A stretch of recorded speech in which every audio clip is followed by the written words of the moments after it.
it's me, mayohosko, coming to you at 60 frames per second in 4K resolution. No sugar, no filler, just real whole egg, and welcome to my channel.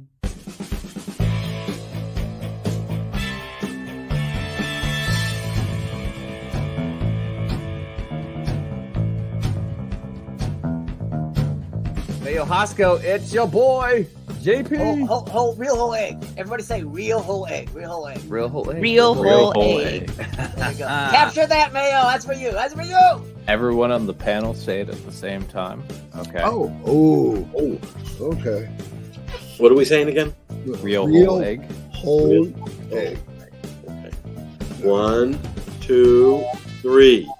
Real Whole egg. Close enough. Everyone make sure to send in your videos of saying real whole egg, and I'll add you to the intro. Thank you. Well, hello. Welcome to the latest episode of Real Whole Egg. This is, I think, episode 9. And I feel more exhausted than I have for previous episodes of any Real Whole Egg ever, because I got my job back.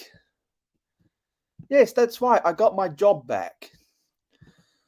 I called up my agent. I asked if there were any jobs they could get me to enter into, because my agent always sends out emails, and they're for a variety of different jobs. So I normally ignore most of them because they're not in the field of interest I like to do. I either like to do something for the government, or I like to do something that relates to my university degree that I'm doing. And lo and behold, my old job was hiring.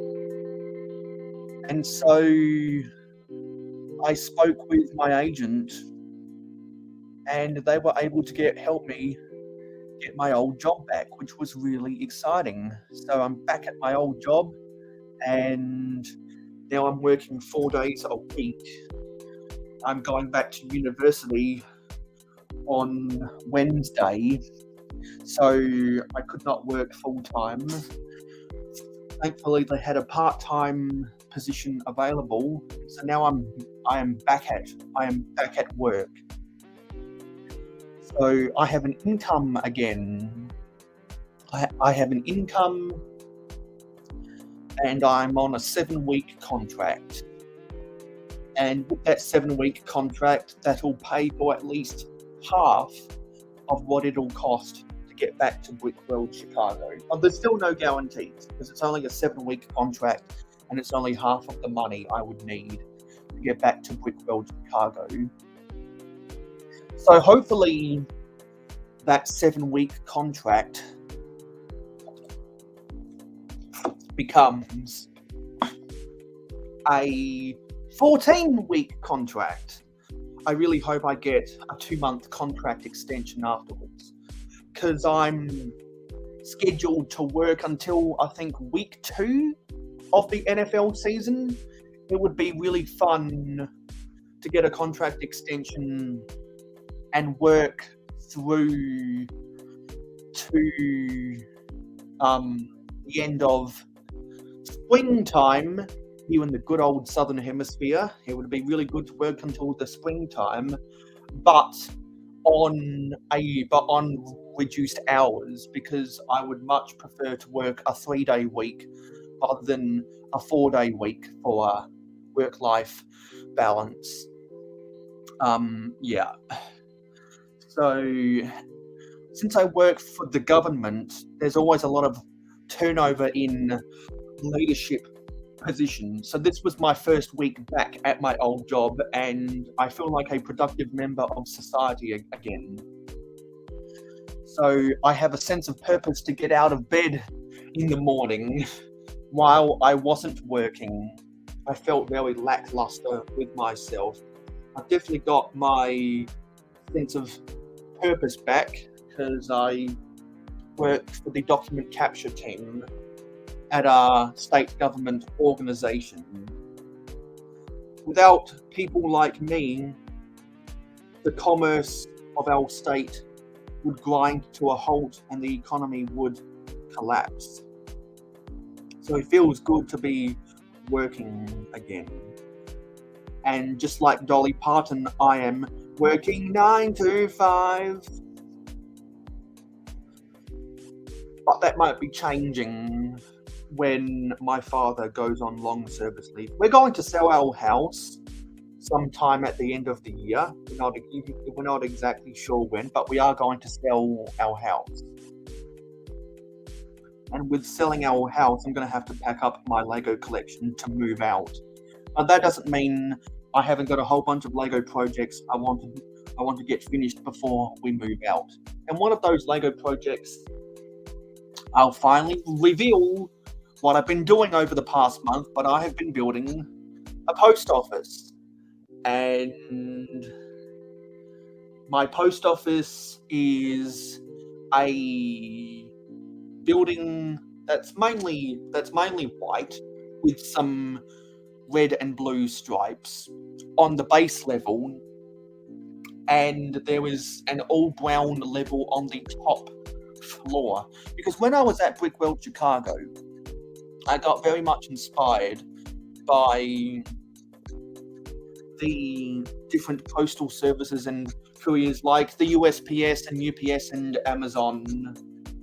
And since I saw all of their vans everywhere, it got me thinking, you know what? I really need to get cracking on a post office.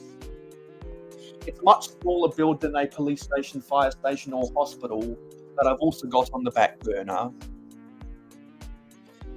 So I have a lot of white bricks. Probably the most amount of coloured bricks I have in my collection is white. So I thought, you know what? Yeah, let's just get cracking on this. Let's build the post office. So that's what I've been doing this month. And my Patreon pledges knew about that a while ago at the end of, well, actually after I came back from Brickwell, Chicago, I let my Patreon pledges know all of my plans for the rest of the year. So they knew I was building this post office, but I will not reveal it until the city update will come out on Wednesday, Thursday next week. So stay tuned for the next city update on the mayohosko channel, and you'll get to see the finished product. I hope everyone's had a good week. Just got to do a couple of things in Forge of Empires, but there's some more information that I've got to relay.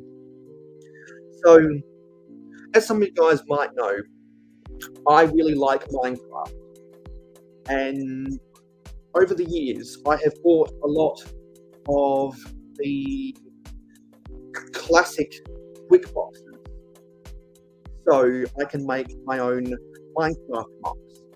I've never been that interested in the Minecraft set itself, but I have been heavily inspired by the build. I'm not really that into the skins, the mods, or the mobs that you get in LEGO Minecraft sets. I'm more into the actual building itself. So lots of the different mines, lots of the different village sets, and a couple of the terrain builds I've been heavily inspired by ever since the LEGO Minecraft theme came out in the year 2014. I've never bought a single Minecraft set, but I've always thought they were really, really cool. And next year, I want to start building LEGO Minecraft blocks with those classic sets. And if I can increase my income stream, I want to buy even more discounted classic boxes so that I can build so that I can increase the inventory I have for building Lego Minecraft blocks. I want to go back and see if I can piece together some of the old sets, because something I've always thought about doing was kind of like how some people in the Lego community really like Dungeons and Dragons. They get together on a live stream on various people's YouTube or Twitch channels. You can go follow me on Twitch if you want to watch me play Minecraft. There should be a link on my About page if you want to come follow me on Twitch and watch me play Minecraft.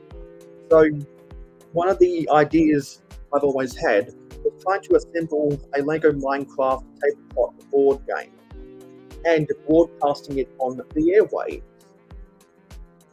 It's just a little idea I've always thought about doing, with rules very similar to Dungeons and Dragons, because I've always liked the Dungeons and I've always liked the concept of the Dungeons and Dragons board game. I've just never had the time or energy to want to play it, or the desire to learn how to play the game itself, because there's a lot of sitting around, and since it's not played on an actual game board, that's always been a detractor, in my opinion. So I've been heavily inspired by games like Dungeons and Dragons and Settlers of Catan and other adventure board games like that. I guess you could throw Jumanji into the mix as well as sources of inspiration. But nonetheless, I have been heavily inspired, and that's definitely a project that I would like to start to build in 2024. And then, maybe at the end of 2024, what I would really like to do is approach the Dungeons and Dragons community and see if they would like to experiment with my concept. And anyone else that likes Minecraft, owns any Lego Minecraft set, or would be interested in playing, I'd like to see if I can pull that off. Something else I would also like to pull off is I did a community post either this week or last week about where do people like seeing vintage Lego on my live stream, because I've been doing a lot of thinking lately about my channel, and there are definitely some areas where I would like to make some changes and or improvements, and I want to do more stuff that makes me happy. I want to feel happier about my channel. Admittedly, a lot of the stuff that I'm not happy about my channel is because of laziness. I've been severely lacking on the script writing for my videos that'll be the history of different Lego things. I admit I have been extremely lazy with that stuff because there's just been a lot going on in my life ever since I started writing those scripts. We had Brick World Chicago, now I'm back at work, we're about to move house at the end of the year.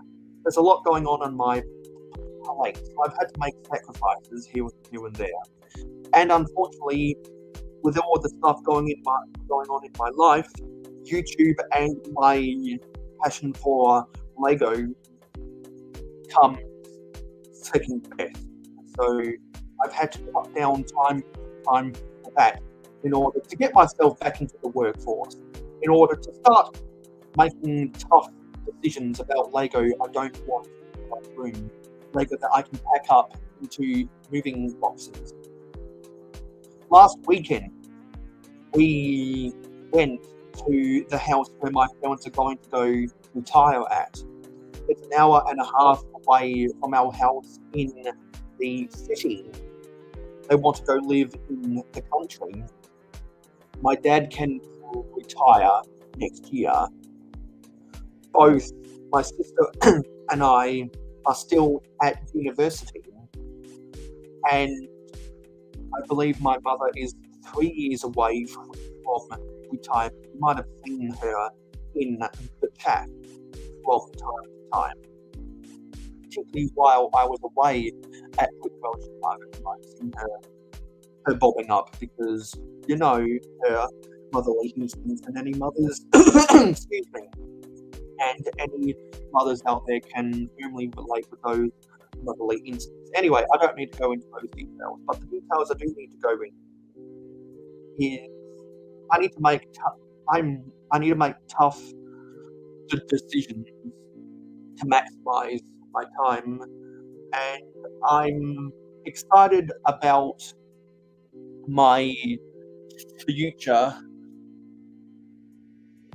Next year will be the last of my undergraduate degree. I do want to go into grad school. What comes along with grad school is more advanced classes and a change in campus I go to for said class.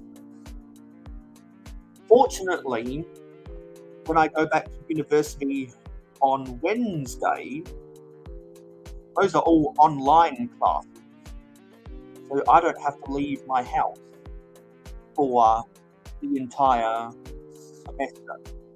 But I do need to ask my university a lot of questions because they fucked up on something for my degree, and I'll reveal more details like that in the future.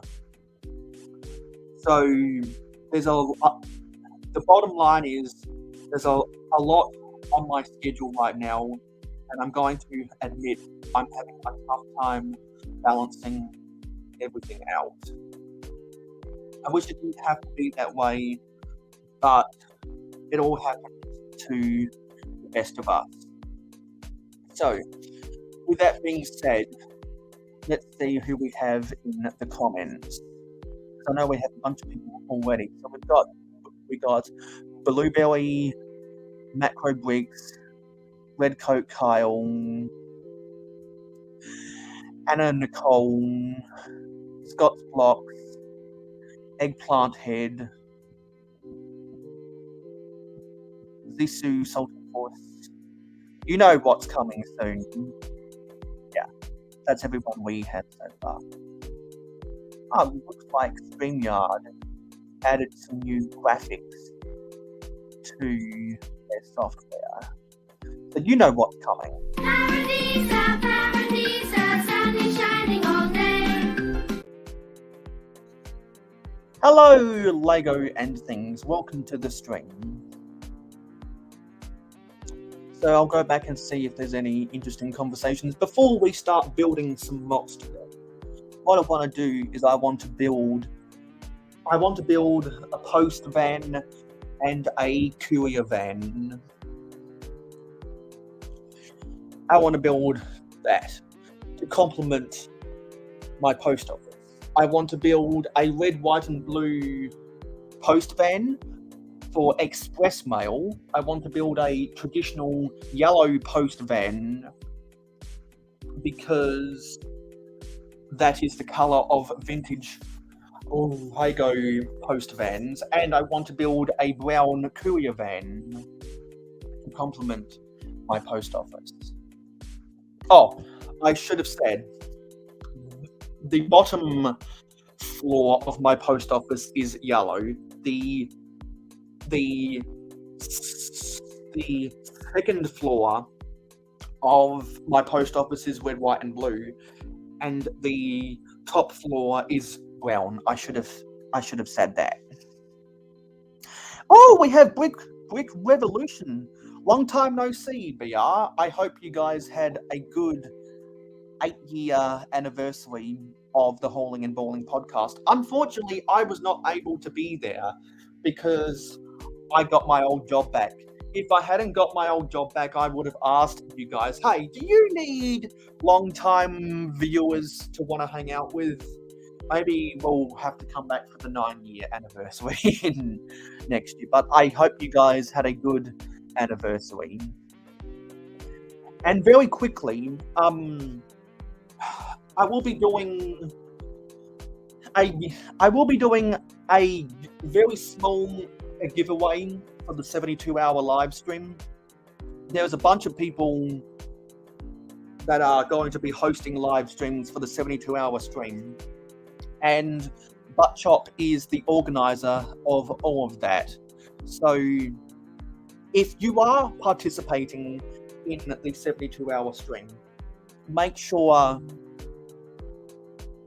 to let Buttchop know that we appreciate all of his good work organizing the 72-hour stream.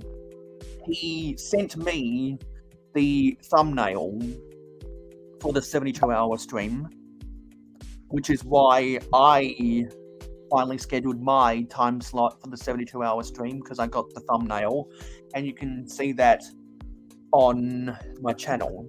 So if you guys want to see the schedule for the 72-hour stream, or you would like to make a last-minute registration for the 72-hour stream, click this link right here, and you can see the 72-hour stream. I will be going live after a couple of brickheads, and I will be going live after bearded bricks throughout the 72-hour stream. So if you want to see me in action for all of that stuff, then those are the times when I will be live. We did send out invitations via the live stream gang. So anyone in the live stream gang can come on and hang out with us on the stream if they would like to do so. And Mark, I did send you an invitation as well if you would like to come out and hang with us. We're just going to be building mocks, and I'm going to be building those post vehicles for my post office. So what I'm going to do, so I'm going to go and get my vehicle pieces so we can start building that stuff. So I will be doing a small-ish giveaway for the 72-hour stream. So after I build the first vehicle, what I will do is I will activate that giveaway. I will activate that giveaway, and midway through the stream, people can start using their loyalty points to go and buy tickets to enter the giveaway. I've got my vehicle parts out here. And hello, Trevor, too. Hello, Trevor. And a lot of people are utilizing the gambling tool with Streamlabs. So if you would like to enter the giveaway, Streamlabs will randomly pop out information of what you can do to enter the giveaway. Not going to reveal what I will be giving away because it is a surprise, and you'll have to tune in to my first time slot within the 72-hour stream to know what I will be giving away. So I'm not going to reveal the surprise giveaway item until the 72-hour stream. I'm going to get out some of the pieces I need to build this stuff. Oh, thank you for subscribing to us. who was that? Lego. And I should let everyone know that I will be building the Lego Friends Unity Street on the 72-hour live stream. But if we get to 600 subscribers before the 72-hour live stream, I will be building the Galaxy Explorer instead. So if you guys would like me to see, or if you guys would like to see me build the Galaxy Explorer instead, definitely share my channel with your friends who like Lego and get them to subscribe, and then we will build the Galaxy Explorer instead. Find my that holds all my wheels that I need. Because a while ago, on one of the episodes of Macro Bricks' Saturday Shenanigans, I realized my vehicle pieces were so overloaded that I had to separate some stuff. So I separated the wheels and some of the fender pieces into bags, and I had nowhere else to put them, so I put them in my Pink Bucket Nation hat. And those who don't know what a Pink Bucket Nation cap looks like, this is what a Pink Bucket Nation hat looks like. So if you own one of the buckets that looks like this, all you need to do is put it on your head, use the hashtag PBN or the hashtag Pink Bucket Nation, and you will be able to join the Pink Bucket Nation. That is an initiative by Blitzsmith. You should definitely go subscribe to Blitzsmith's channel, because he was the creator of Pink Bucket Nation. So, something else that my subscribers know I've been wanting to do, and the people that actually vote on the community polls, I try to do community polls once per week. I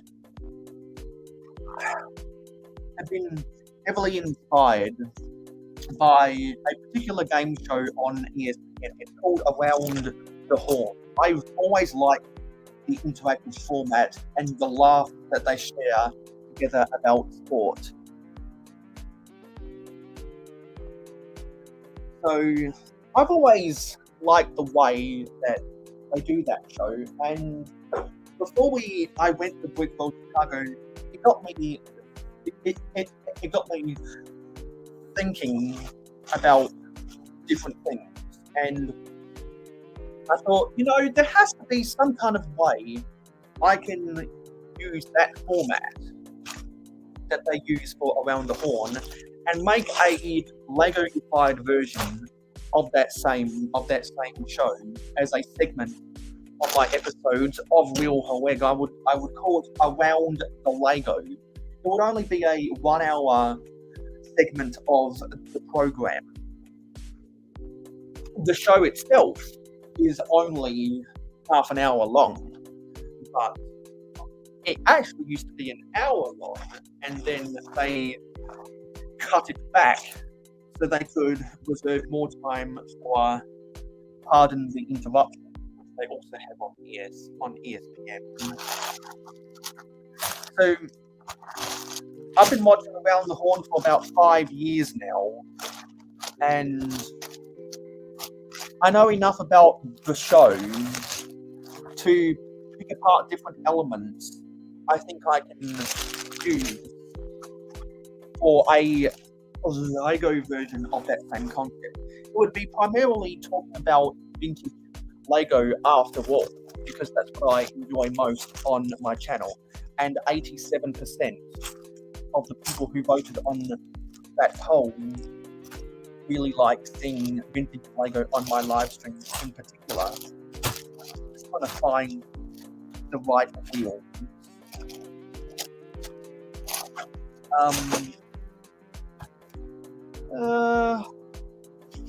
What wheel?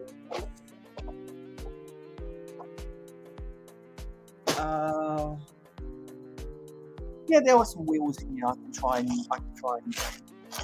Thought I had other wheels, other small wheels. I've got a whole bunch of small wheels here, but I thought I had more of them. Anyway, I'm gonna start building. First, I want to build the yellow vehicle. It's going to be. I've already got a yellow mail van in my city. The mail van is covered. But what I want to build is like a priority mail express post office. And I already have this build assembled right here. It's one of these old 4x10 chassis with a 2x4 by 2/3 modified plate with the wheel wells. Now I've got to find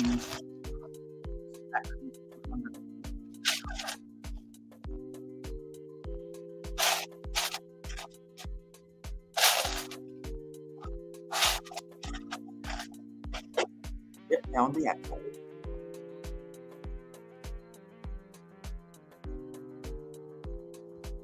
Now I need to get the wheels.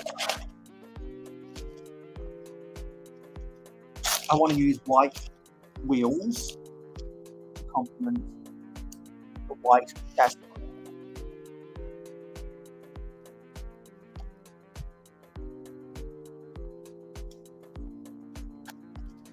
So anyone that wants to keep on earning loyalty points for the giveaways, make sure to be active in the comments, and you earn 1 point for every 5 minutes of viewership, and 10 points is what it costs to purchase one ticket to enter the giveaway.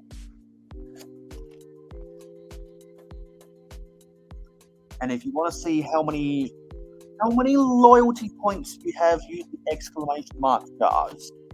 See how many jars you own. And if you want to test your luck with the gambling feature, then what you can do is use the exclamation mark a gamble,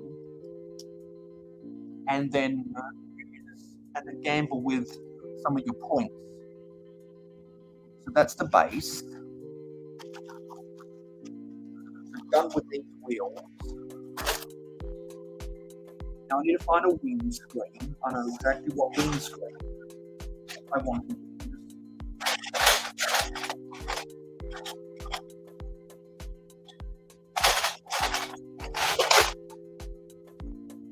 And I think, yeah.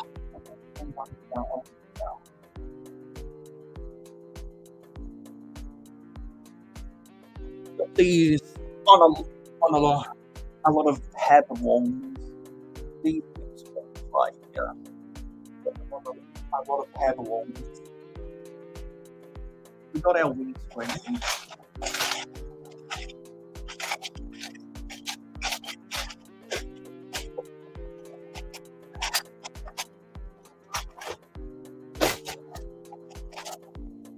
Now we need some doors. Oh, it just does not want to go in. Come on.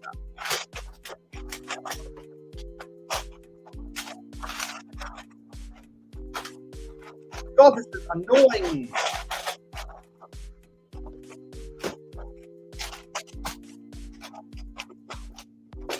Thank you. Now I need some doors. Oh, need our steering wheel. Our steering wheel. Let's see what doors I have available.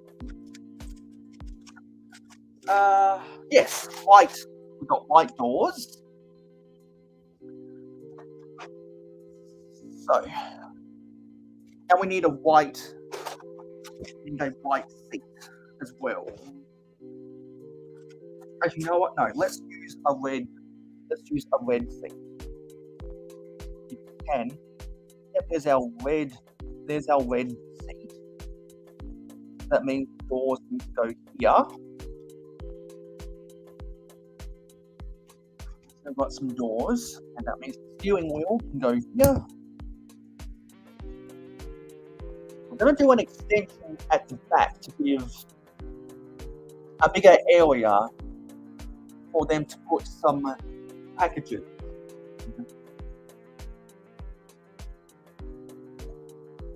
Yeah. So we might end up adding an extra axle back here. We might end up doing that. We need a roof. We're going to use this roof to be like that, to get some blue, to get some blue in here. We need some 1x4 I need some 1x4 red plate for the under stripe.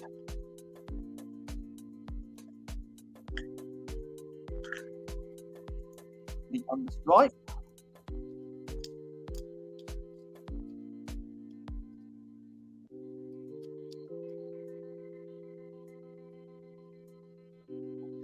And if anyone out there in the live stream gang wants to come and hang out with us, feel free to do so. And Mark, if you want to come hang out with us, you can feel free to do so. And we need another one at the front here. And now we need a 2x4 plate at the back.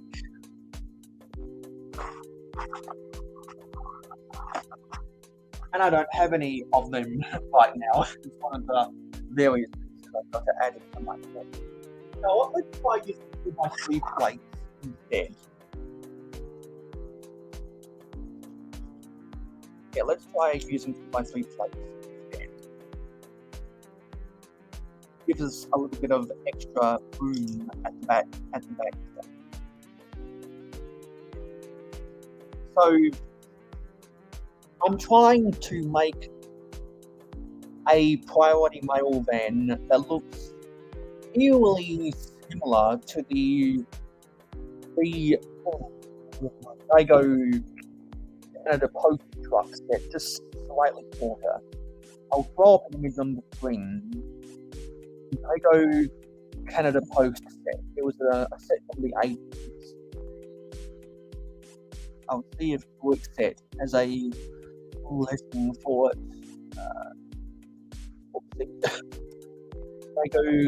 Canada Post set. Actually, Wicklink as a listing, it's set 105. It was released in 1984. I'll throw up an image on the screen. Canada Post. Right there. That's what it looks like. That's what I'm trying to build, but it's going to be slightly shorter than the Canada Post truck and different color schemes. But you can see what I'm trying to do with the red stripes underneath, except it's going to have blue on top. But I want to utilize this piece right here. So I want to get the right height. So I need to measure this. Yes. So if I use that there, I can use a red 1x1 brick to the back of of the doors.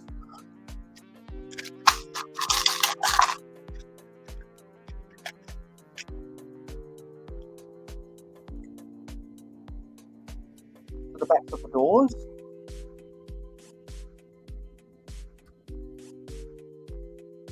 And I can attach the roof element. This is one of the pieces I'm going to be hunting for on Bricklink in August. It's going to be after these things. It rolls nice because of the low amount of friction of these old tires with these very small wheels. So now I want to use a wedge plate right actually here, so I need to find my wedge plates. But I'm going to use another 1x4 plate so right there. And now we need a 2x4 wedge plate in red. And we need a stud nut on top. A modified 2x2 plate. And now that I sorted all of those pieces on my sorting part at the end of May, I know exactly what that stuff is now. Or at least I have better access to all of that stuff now.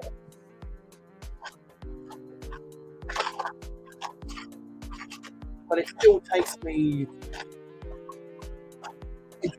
it still takes me just a tiny amount of time to actually find the pieces because I'm always moving them all over the place. Where are they? Where are they? I thought they were one place, but then they were in other.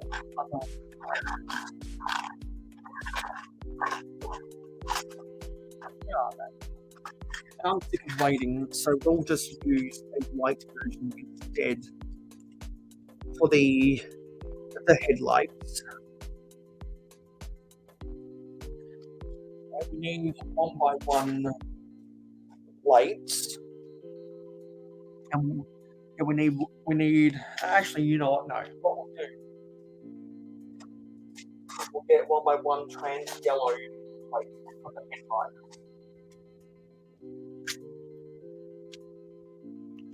We'll have them be square.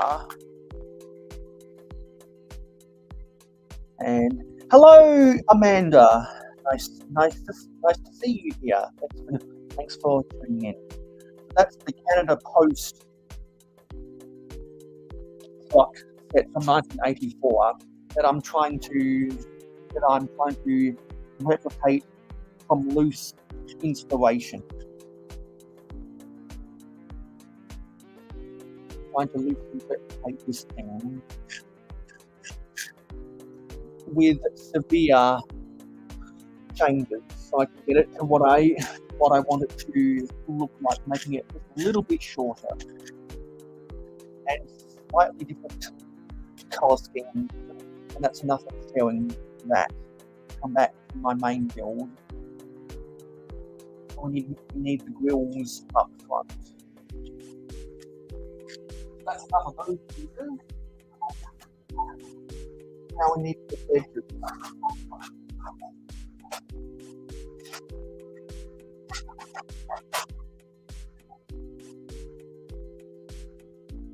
And this is the wedge we need.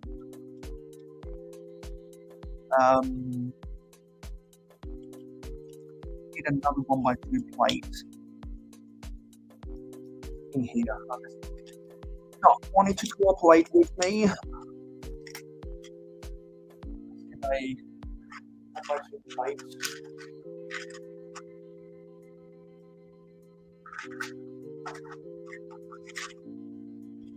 Go in between the headlights, and there's the wedge plate right there. And if we can get to double-digit viewers today, I'm going to reveal a prize. I'm going to reveal a secret. So if you want me to reveal a secret that could determine the fate of the Lego community, make sure to share this prize to be watching. So we need some grills now. And no, I think we might use blue grills if I have it. No, I don't. Let's get these red and put them right here. And you note that's trans red. We don't want trans red. We don't trans red. But if we have trans red, that's grading. On their grill.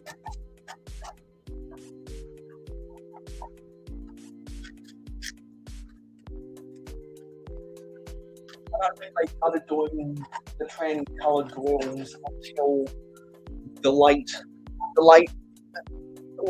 90s. There we go. That's the grill effect we want right there. So it's coming together, and essentially now we're going to create a box at the back here. Now we need to get some more blue into this. We need to get some more blue. But before we do that, we need to build up this white box. 2x4 white.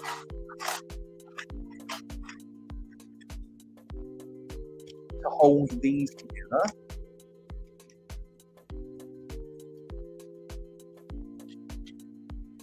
So you can see the extra vent behind the rear axle. Actually, looks like we won't need, and it looks like we won't need a third axle. So we've got this going very nice right here. That little bit of room at the back. And I'm not going to bother with any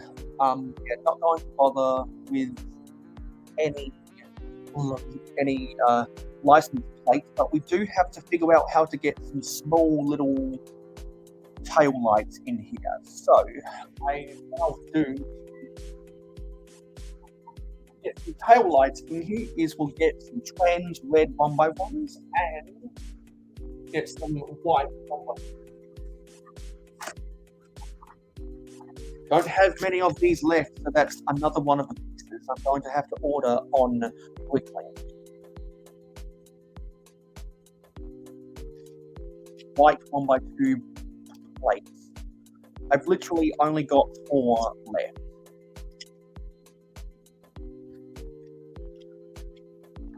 So let's find some square red 1x1 type trans red plates. So we can get the tail lights. There we go. And now we're going to find some white plates. In all my Discord, I'm getting Discord notifications. And if you would like to join my Discord server, there should be links in the description. Come out, hang with us, and we have lots of fun together. So yeah, there's that. Now what I need to do is I need to figure out a way to get a door. And I want to do something a little bit different with the door. Since there's only a 2x2 space in here, rather than a door that opens outwards, I want to have a door that opens upwards. Much like how the roof of this opens upwards, I want to have a door here that opens up. So I'm gonna do. It would be nice to have like a 1x2x3 blue panel, but I don't collection. going to have to do something a little bit adventurous. I need to find some large, too wide plates that are my colour. If I have any of them in, I'm pretty sure I don't. And I can't remember where I put them. Where are they? Yes, I do have a blue. 2x4 tile, and you can see that if I mesh this up against that plate, that almost matches the height of. Actually, yeah, it identically matches the height of the roof line. So now I've got to think about how I want to get this hooked up. I need to make it so that this door can fall, so that this tile can rotate upwards like that. Okay. And don't forget to leave a like on the live stream. Just saw that we kicked off the double digit. So everyone make sure to leave a like on the live stream. I have seen YouTube automatically unsubscribe some people since I've gained several subscribers from my YouTube shorts. Most likely those are people who subscribe to my channel or watching my YouTube shorts, which is understandable. You gain more subscribers than you lose from YouTube shorts. Let's face it, the culture of people who watch YouTube shorts is not the same about people who watch YouTube videos. And almost an entirely different market. So if you want to spare yourself from YouTube automatically unsubscribing yourself from the mayohosko channel, leaving a like on the live stream will help YouTube not automatically unsubscribe you from the channel. I have had people come up in the past and say that YouTube automatically unsubscribed them from my channel, and I've had enough people telling that to me now, that I'm just like, yep, that's what YouTube does. If that had never happened, if that circumstance had never happened before, I would be tweaking up my face. Why are you doing this, YouTube? How could you possibly do it? But it happens enough times with different channels from time to time that I do it. Just one of those quirks of YouTube algorithm. It's just one of their quirks. And there's nothing about it for the most part. So, yes, the best way to not fall victim to that path is by making sure to leave a like on the stream. So, I'm going to experiment with this technique. I'm going to try use some clips. Hello, Dusty. Nice to see you here. I'm not sure where they are. Ruth's probably sleeping, but if you want to get them if you want to get them here, maybe you might want to share this stream with your friends. Okay, so I think the back section is going to have to be a little bit taller than the rest. Probably try utilize some 1x2 cheese slopes for aerodynamics, maybe, or maybe we can have an air conditioning vent or something. There's a number of things we can do up top here. Yeah. So what I need now is I need to find I need to find some. Actually, you know what? No, I just thought about something different. What if instead I try to find another one of these 2x4 white, sorry, blue panels on my construction tile? See if we can make this a 4 wide door, which means for extra strength, what we're going to have to do is change for that.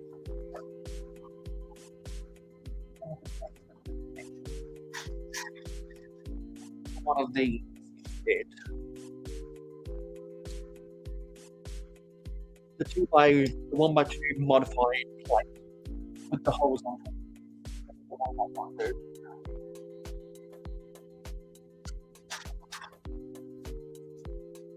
What I want to do is I want to try find some white 1x4 by 3 panels that don't have any stickers on them, and we just found them.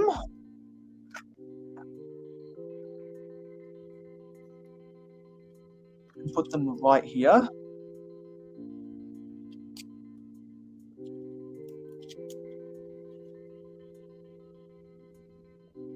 So we can have a big box section at the back there. And I think what we're going to have to do is we're going to have to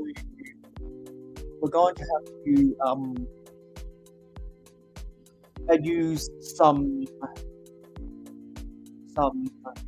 a jumper, or actually no, what we can do something a little bit different.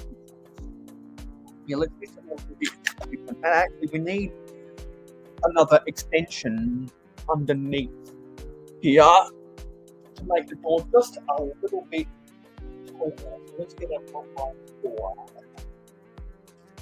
blue tile and get a white 2x2 plate. Actually, yeah, like that. To make this door just a little bit taller. And now let's get 1x3 plates to make the door a little bit thicker.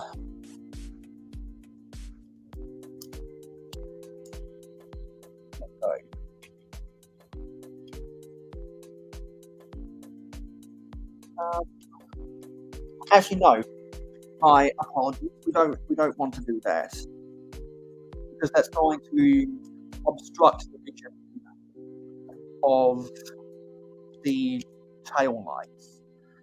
So let's replace these 1x3s with 1x4s.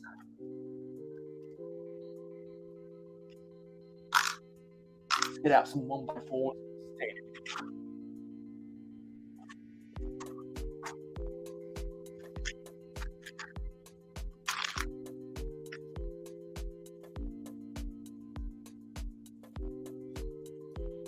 Change up the orientation of the 2x4 palette. We're still going to utilize it.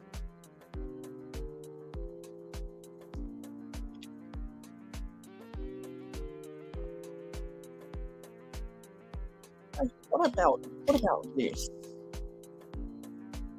Oh, that's cool.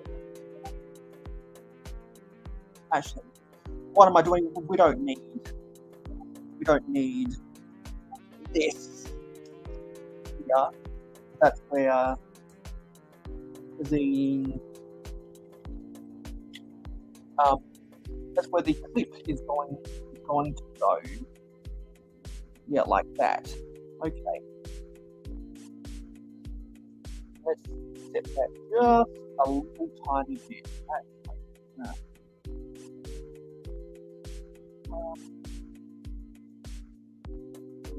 Yeah.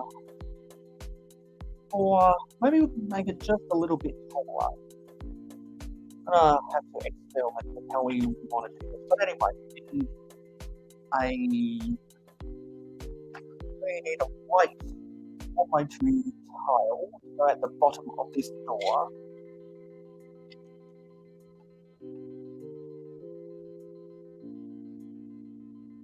Experimented with the geometry of this door, how to get it so that we have maximum capacity for the cargo hold, but we don't obstruct the vision of the tail lights.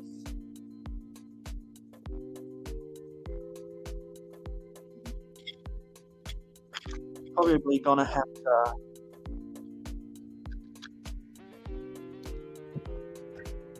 make this a full width higher.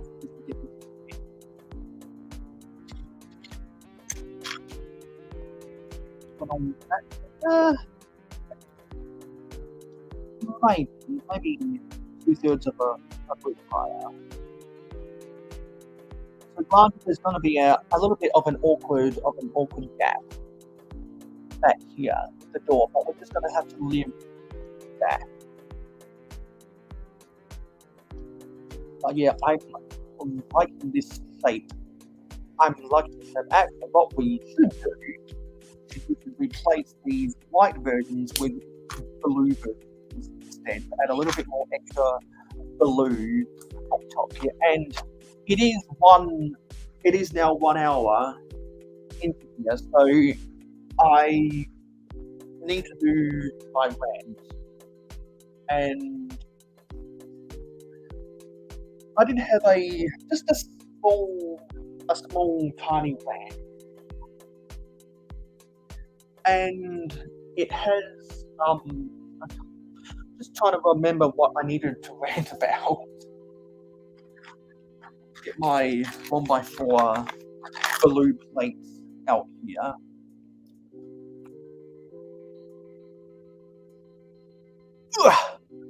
Have to get these out. What did I need to rant about? I got inspired by something I was talking about with Altoy World from Blocks to Blocks, Part Top 2021. I tip off the old, and I tip off the old block toys on our Vintage Lego live stream last week. I can't remember. Yes, I remember now. So let me search for something in preparation for the latest edition of Rotten Eggs. I just need to get something prepared for screen share.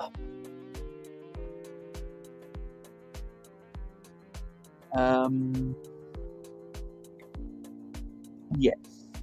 We'll go to Rebreakable since that's the best available image. Yes.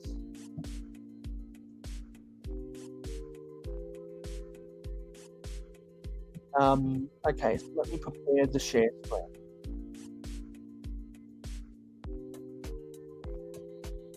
We want to take it off. We want to stop the share screen.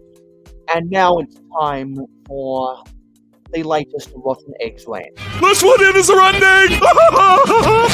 Rotten eggs! It's rant time! Okay, let's get ranting, shall we? Everyone knows that LEGO says only the best is good enough. And everyone knows that LEGO is always trying to improve the strength of their builds. They're always trying to make their builds more stable. And ultimately, they are always trying to make it easier for people to build and play with their sets. And for the most part, they do a very good job. But I've got to admit, sometimes they overcorrect themselves. And I can think of no better example of overcorrecting themselves than the modified 1x4 plate with the ratcheted hinge extensions. They have way too much friction in them. Whenever I'm building blocks with that piece, they always have way too much friction in them. And I'm going to go to Bricklink to show you an image of what I'm talking about. 1x4 plate with ratchet hinge, is it?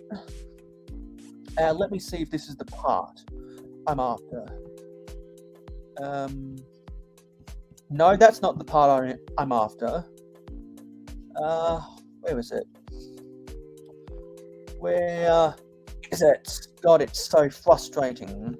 That ratchet hinge. Let me see. That's the hinge plate. I'm looking for the... Yes, here it is. It's, or Bricklink calls it, locking dual fingers. So let me get a share screen of this little troublemaker right here. Da da da da da da da da da da da da da. It was released first in 2003, and these hinges have way too much friction in them. I've always hated how these have way too much friction in them. And one of the sets that I find really frustrating is a 2003 set. It was the 2003 9-volt cargo train. See if I can get a closer, because this is linked. Wait, why did this go to eBay? We don't need this to go to eBay. Let me get a close-up. Let me zoom in on this. Get these ads out of the way. Get out of here. We'll go back to here, get a little bit of a closer image.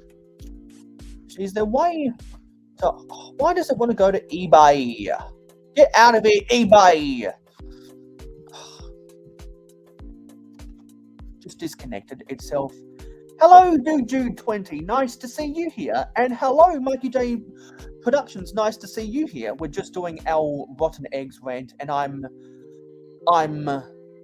farting around with this. It just closed on itself. God damn it. Let's see if we can find a better one. Let's go to Brickset instead, because that was way too annoying. Let's get the Brickset version of the set. Come on! Let's go to the image.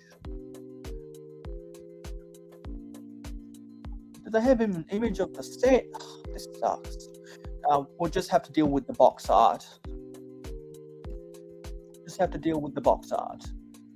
So yeah, this is the 2003 cargo trains from World City, and you can see that there's this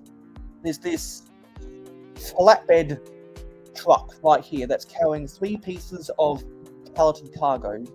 Let's see if we can get... Oh no, that didn't zoom in that much. But you can see that they use the upwards, not the outwards versions of those troublesome pieces that I say have way too much friction in them. And the reason they frustrate me so much is because when you're trying to open the doors for those little cargo holds on those 6x6 pallets, instead of moving the door itself, you just end up breaking off the door. That's not supposed to happen, but it does. And I have always hated those pieces for the incredible amount of friction they have.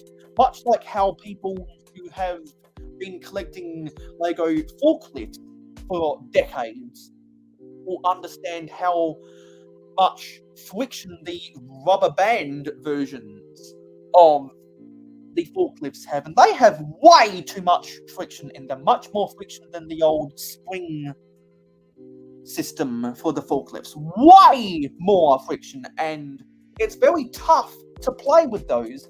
It's very tough to play with those hinges on those doors, those little cargo pallets that fit on that flatbed that you can offload with that forklift stack, because it's from 2003, uses the old swing forklift forks. I miss those very, very much. They did not have nearly as much friction as the rubber band forklifts. But those ratcheted hinges drive me insane because it just makes for poor play. The old 3M finger hinge system, although for that same exact piece, you can use with just one finger.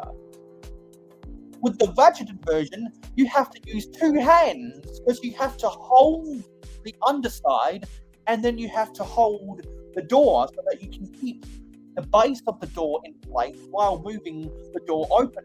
There's just way too much friction in there. And when Al Troyworld made his video a couple weeks ago, it might have been a few weeks ago now, ranting about how bad the Lego World City theme is, it got me remembering when Briggstar reviewed this 2003 cargo train for one of his train months back in 2014, and he was suffering a lot of frustration trying to open that door. And over the years as I've built a box that uses those same pieces, I have gotten incredibly frustrated. The postal van I'm building right now uses the old 3M finger hinges, and they're just fine. They really don't have that much friction in them, which means you can just use one door, or you can use just one hand to pop them open. Literally, the only difficult part you need to do is detach the whatever plate it is from the studs underneath. You don't have to wrestle with the back section because that's just fine. And a lot of times in these old vintage vehicles, they actually put a 1x4 plate on top of the windscreen so that the sunroof or the moonroof didn't even attach to the top of the windscreen, which meant for no friction, which made it easy for you to get the minifigure, put it inside of the vehicle, and then when you're done playing with the vehicle, take the minifigure out. It was a really smart system, and I know why they changed from the finger system to the ratcheted system, because it has a lot more stability in it, and it provides for more robust building technique. But it still frustrates me with a lot of pieces. Granted, a lot of pieces that use the old 3M finger hinge system don't have enough friction in them, which also equally frustrates me. So with the hinge system, Lego has never gotten the balance right, in my opinion. They've never gotten the balance right since they've introduced those pieces, and I thought it was worthy ranting about that piece in particular because I am using one of the old 3M finger hinge system pieces for my mock post van, which I'm building right now. So anyway, that was the latest edition of the Rotten Eggs rant, and we will be back for another Rotten Eggs rant on the 72-hour live stream. This one is running! Rotten eggs! It's rant time! Anyway, that was that. Yeah, unfortunately, that was because my bots were running wild and someone helped me change the settings of Streamlabs so that they didn't do that. Yeah, because I was receiving a lot of complaints and someone very kindly, they know who they are, they're in the chat right now, they helped me change the settings and we got rid of their over strictness. Yes, let's turn up the heat, everybody. Heater. That's a reference to a couple of brickheads, by the way. So, anyway, back to building this mock. I'm going to get out some red 1x1 plates just to fill in this gap right here. Let's squeeze this in. And yeah, the reason you have the reason why you have 4 jars right now, Jude, is because that is the loyalty points system we use so that people can earn loyalty points to enter giveaways I host on the mayohosko channel. So that means you must have been watching for a total of 20 minutes since I enacted the loyalty points system. And there are a lot of people who have been here a lot longer than 20 minutes, which means they have hundreds, if not thousands, of loyalty points. The main reason why some people have thousands of loyalty points is because they've utilized the gambling function, and Streamlabs occasionally pops out information about how you can use the commands to check how many jars you have and check the leaderboard and try to do the gambling or the duel or the heist. So yeah, we filled in that gap nicely. So what we need now is we need some 1x1 bricks in white. So let me go get those. Don't have many of them left, so we're also going to use some blue ones.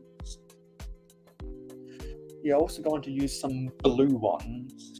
Actually, no. What we're going to do is we're going to use some white plates. Actually, I'm all out of the 1x1 plates, so I'm going to use some of the blue ones instead. Going to use some of these blue ones.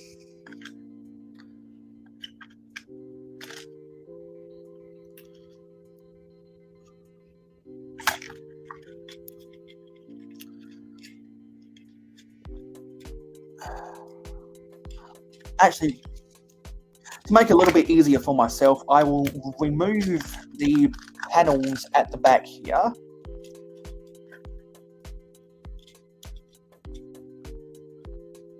Just to make it a little bit easier to put these on right here. There we go.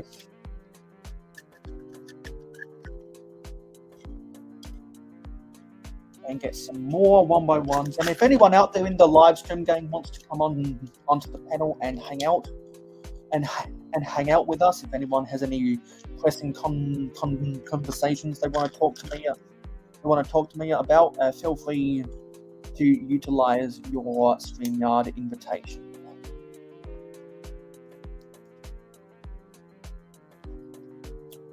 Get these to be straight. These to be straight. Ugh. Doesn't want to come straight. There we go. Now that's straight. And if you don't want YouTube to unsubscribe yourself from the mayohosko channel, definitely make sure to leave a like. Now let's put this back.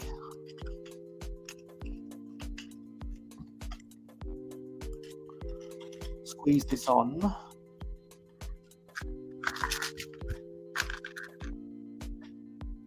Now get this to brace the connection. Now we need a series of 1x4 plates.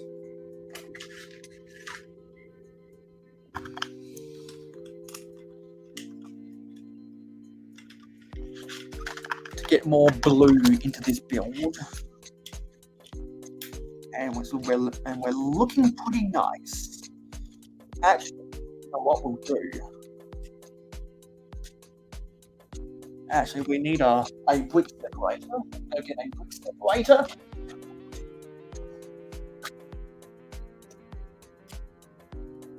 going to need a 4x4 plate to go on top of here. And since we have this nice flat area,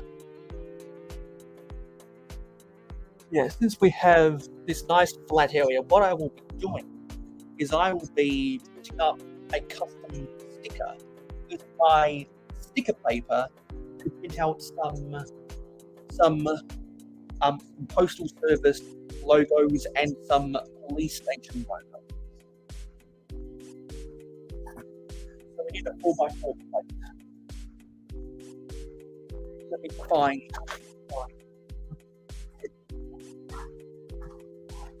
We want them in either white or blue.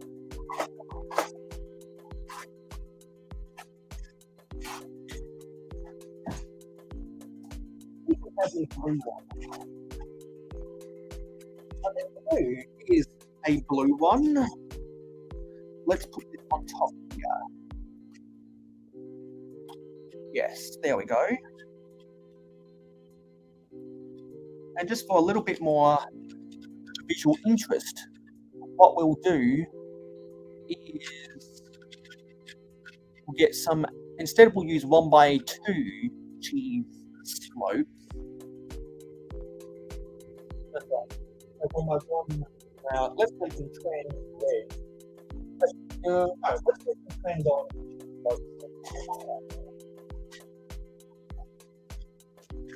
For the sound they use for reversing. You know that commercial vehicles and industrial vehicles have to use a specific beep, beep, beep when they're reversing to let people know that they are reversing. So let's use them on top here. And for a little bit more visual interest, let's try find a white wheel for it. Or whatever detail we want.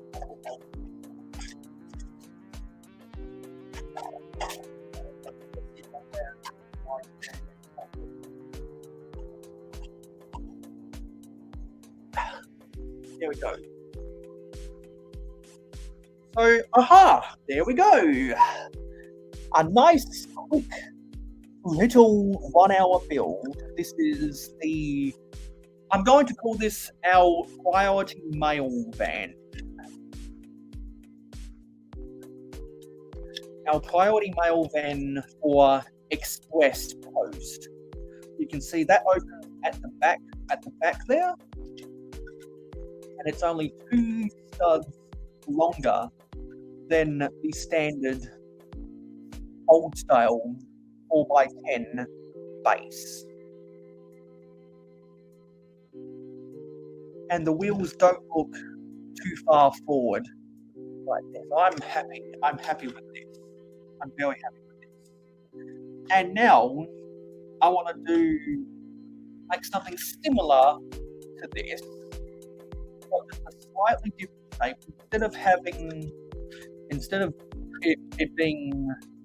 it having this section over here. Now we want to make a cab over design.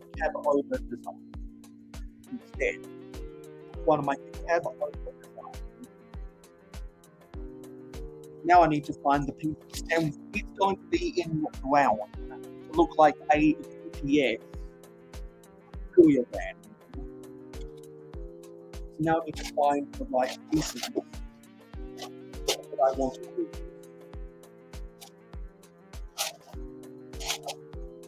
And I think it's going to have to be slightly custom. I don't think we'll be able to use a freeform chassis. It's going to have to be slightly custom, and it's going to be a black chassis. Have to be a little bit custom.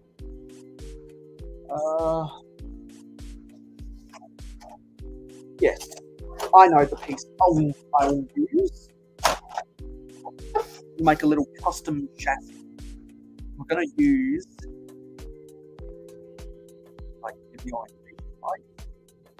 these pieces to make a custom chassis.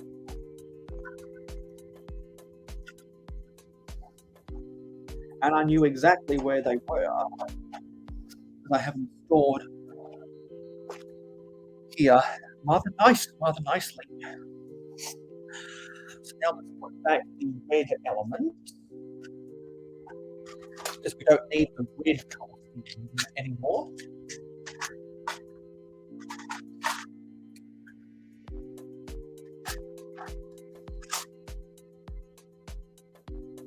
We'll keep the trans red. We'll keep the trans orange. Probably not orange, but the white.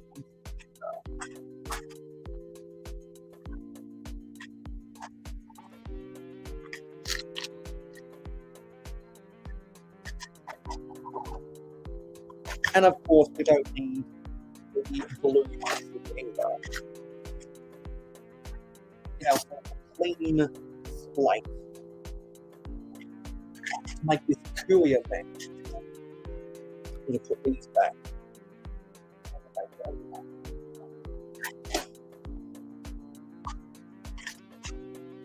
Okay, so we're going to construct the chassis first, utilizing these 4x5 old style chassis with a seat hole and or to double as a wheel well.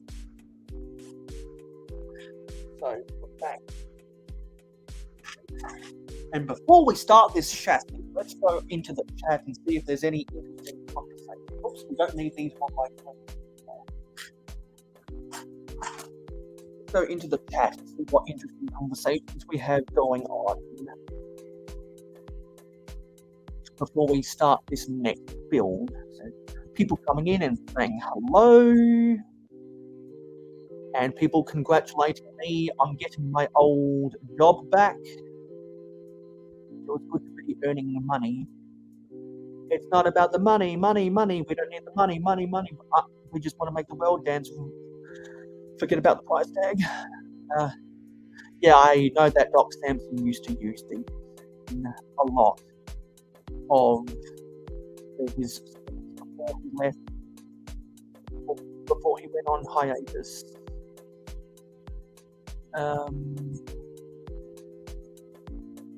Yes, Anna Nicole exhibited something at Woodwell, Chicago.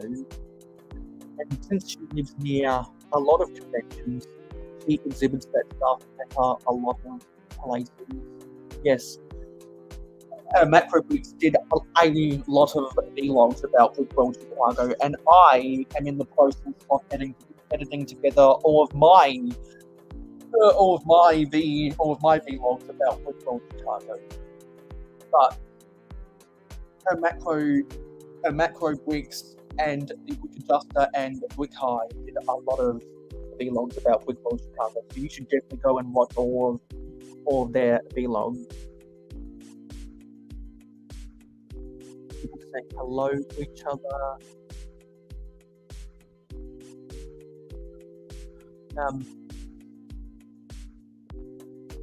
Yes, hauling and bowling.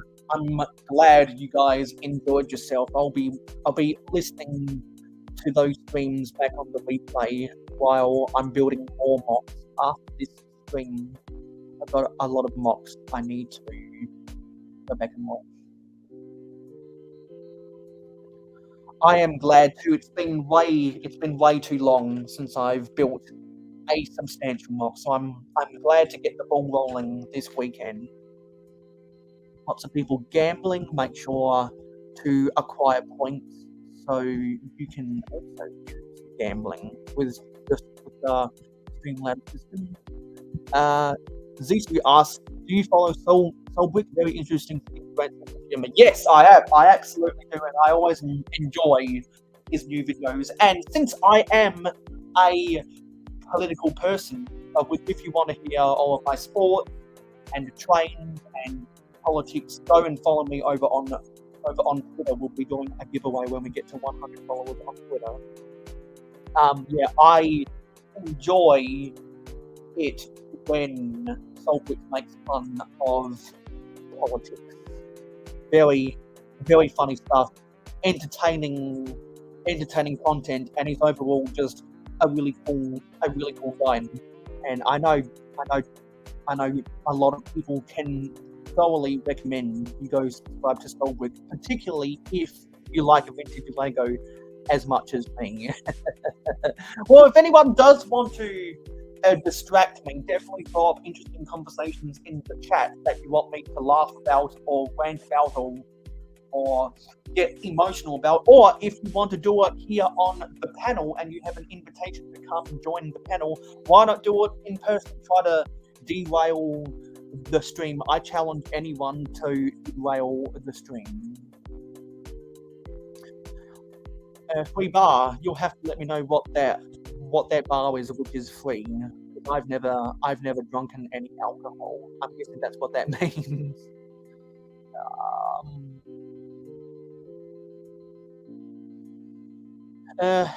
Amanda doesn't upload content. We wish she would, but she doesn't. And I've been pressuring a lot of people to upload for a while now. That's something I might consider doing in the future, Dusty. That's not good that your internet's in and out.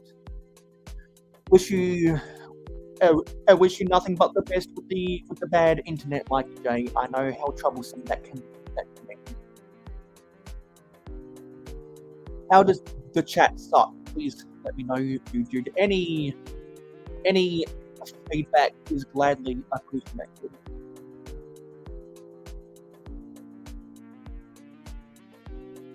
We've definitely made improvements based upon feed. Definitely made improvements based on feedback.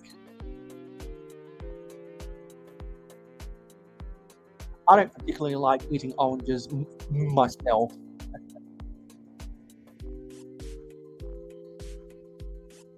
Because I just really don't like peeling oranges. Or mandarins. And I agree there's not much you can do with the peel afterwards.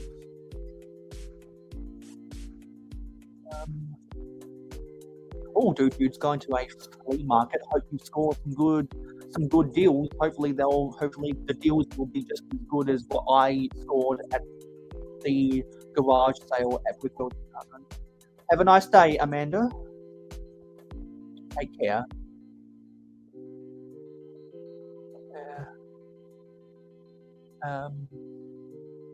Exactly. I need to do a lot more custom. I've felt sad that I've been too lazy to build mocks, and so I wanted to prioritize this stream to build mocks because it's been so long. Hello, YOLO X. Yes, they are Lego pants. I'm wearing Lego pajamas.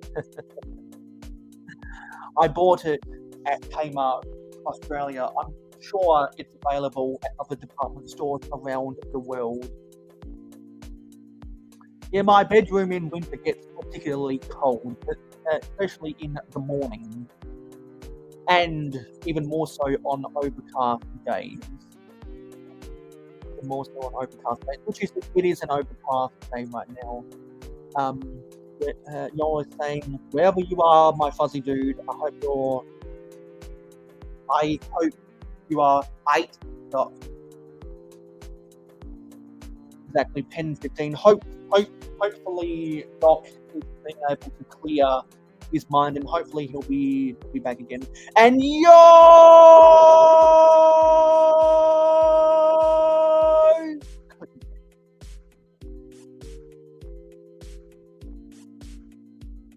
Thanks for coming around.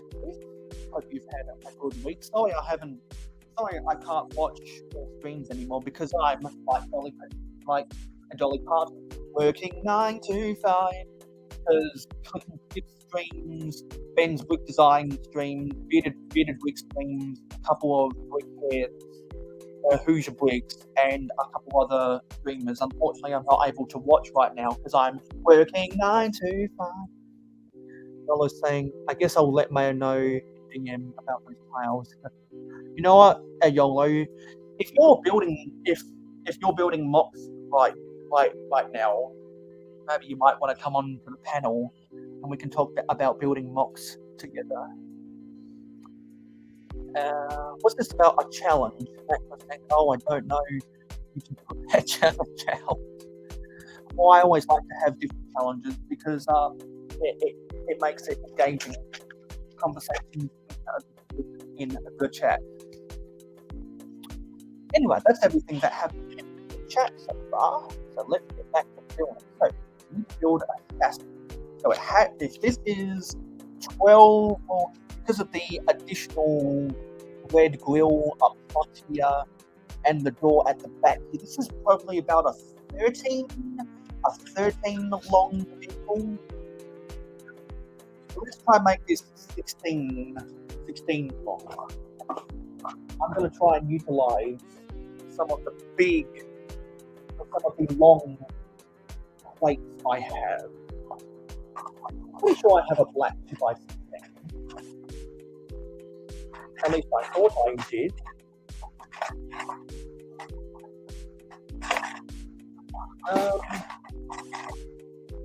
Let's play counting game 1, 2, 3, 4, 5, 6, 7, 8, 9, 10, 11. Okay, the longest I've got is black 2x12 plates. So in that case, let me try this. Let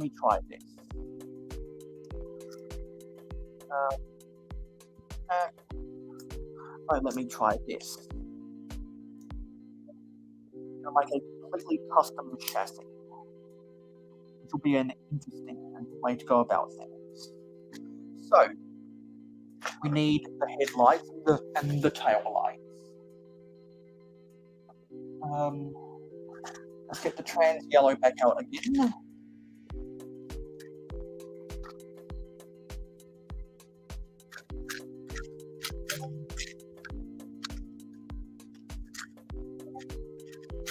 Getting notifications on Discord.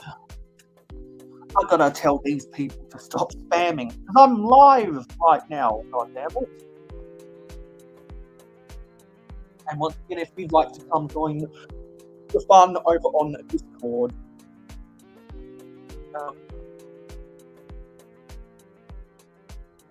there should be a link in the description.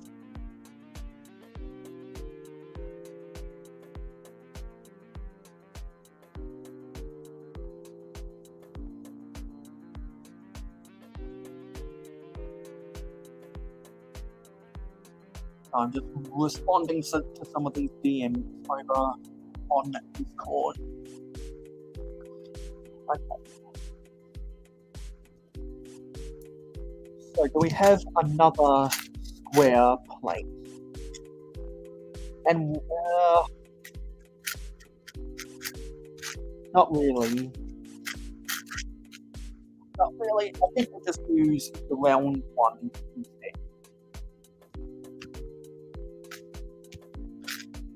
Let's just use the round one instead.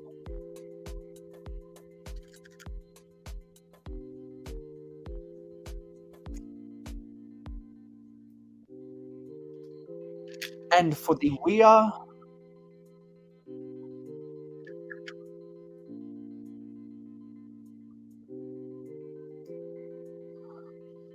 and instead of using the 1x2, the 1x2 grill, what we're going to be using is the 1x2 bricks. The vertical triangle.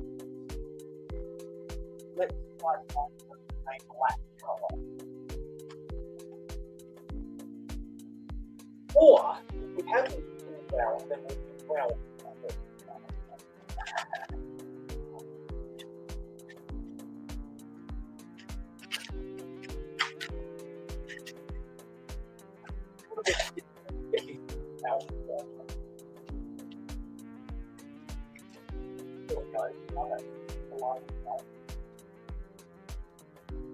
Let's see.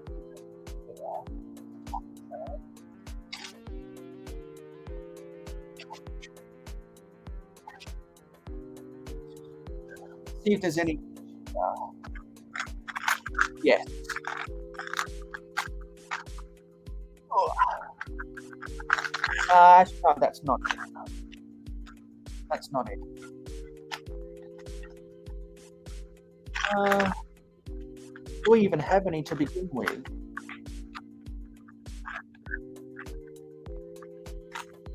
I don't think we do.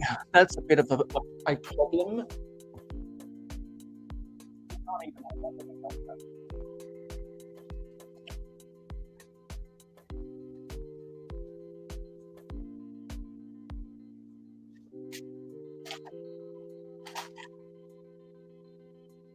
Because if so, I'm going to have to use a different technique.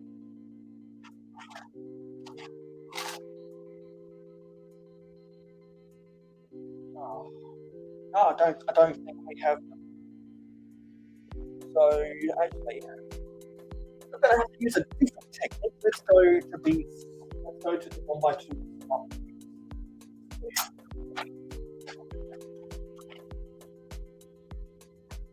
1x2 stop.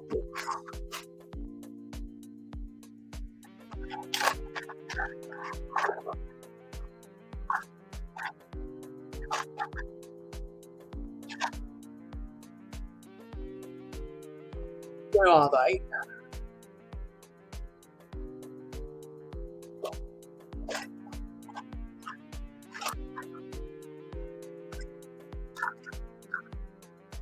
Yes, there's one.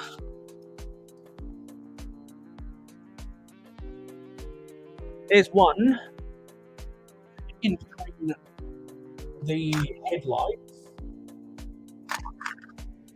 I only have one of them.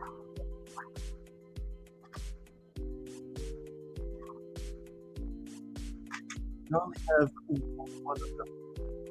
But actually, we don't need a grill at the back. Come to think of it, we don't need one at the back.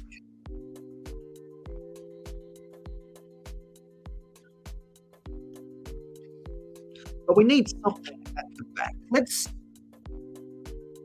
if we can use like a bumper. If we can use a bumper. Yes. We'll use one of the modified 1x2 plates with the rigid tooth edge.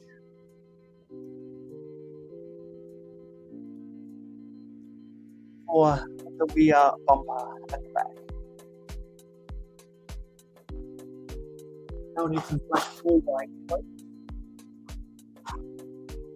So 1, 2, 3, 4, 5, we need a 4x in black.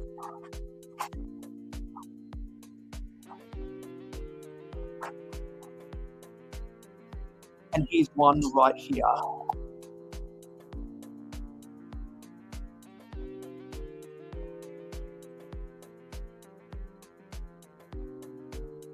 I need 1x4.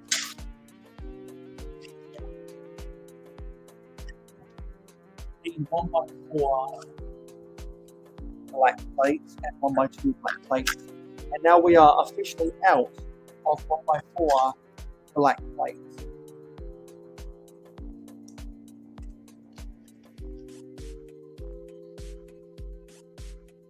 Fill in the gaps in between here.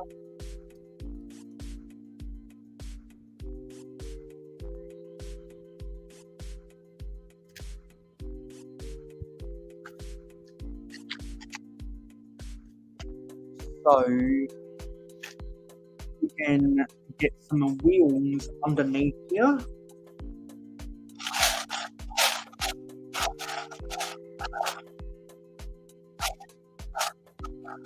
I want to use slightly different wheels just to vary it up a little bit more.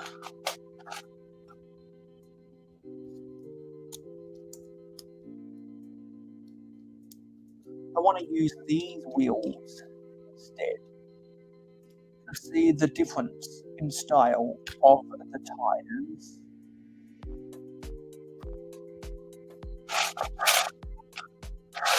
Just find another pair of them. I'm going to have to take off of the extended axle and put it onto a tight axle.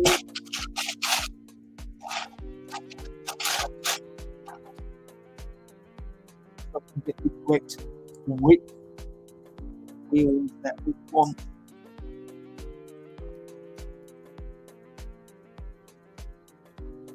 So that's going to roll.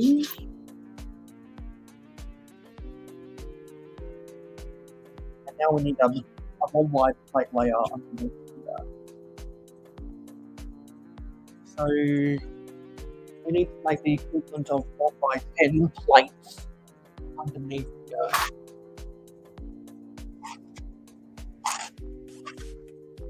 We don't have any 1 by 10 plates in black. I'm going to dump these out and see if we have any. Are these it? No, they're 1 by 12s. That's a 1 by 12. Yeah, that's a 1 by 10. So we can place that connection. What we'll do is we'll build some fuel tanks. We'll build some fuel tanks underneath here. We'll put this post van onto the side here.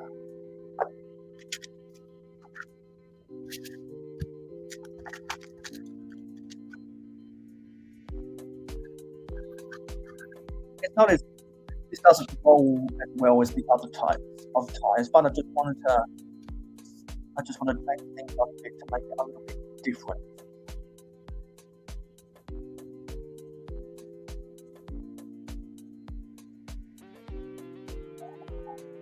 So instead of having doors, a door that opens at the back, like this, it's going to be a giant door from here to here that opens up like that.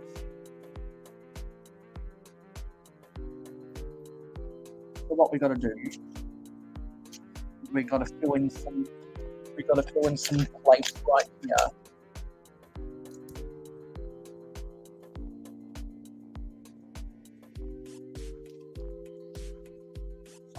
More wide black plate. Like this.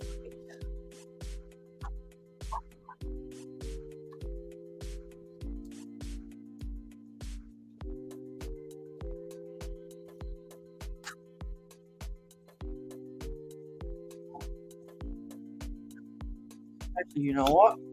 Let's take this off and change this. Oh, jeez. Let's use this end of the quick separator instead.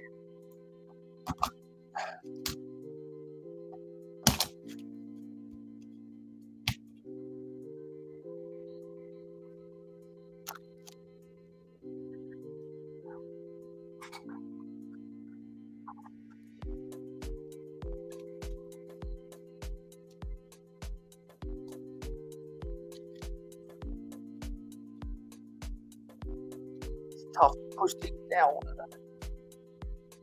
Oh.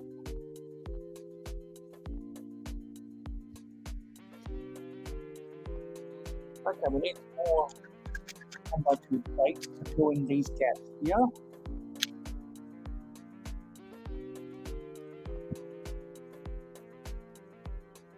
This is where the driver is going to sit, so we need a steering wheel.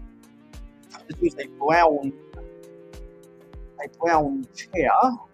Do we have any black steering wheels?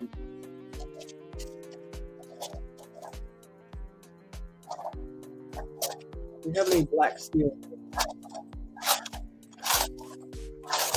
All black.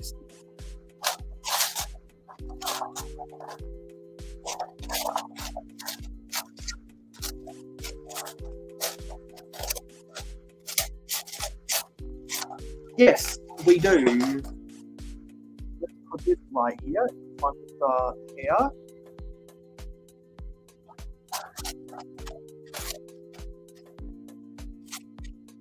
And I'm pretty sure we don't have any black doors or black So for ground dawn, pretty sure we don't have them.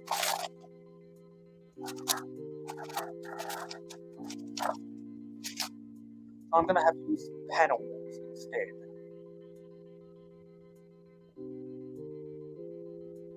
How do I want to do this?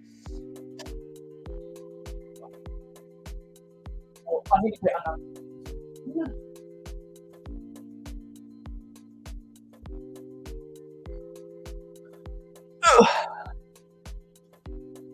So I'm going to have it look like this.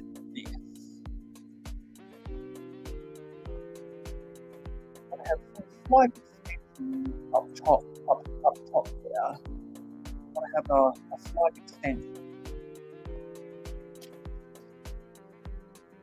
Actually, no, we want to have this all in brown because this is where the brown starts. There's going to be a slope for aerodynamics and to get the height down.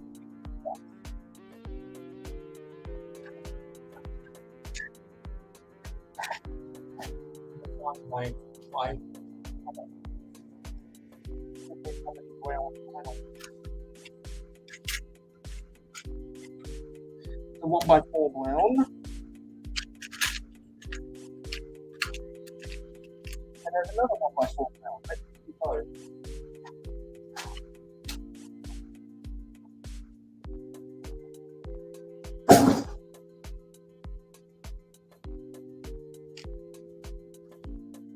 We need the connection for that. So let's put these here. Now we need 1x1 round, but we need 1x1 round bricks.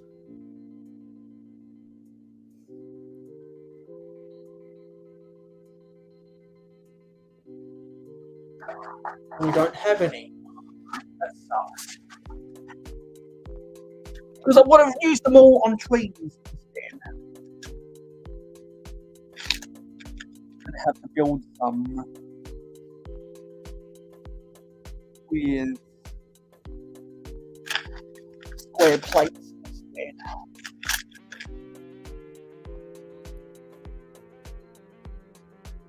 Actually, what we'll do then is we'll make it like just a little bit more taller.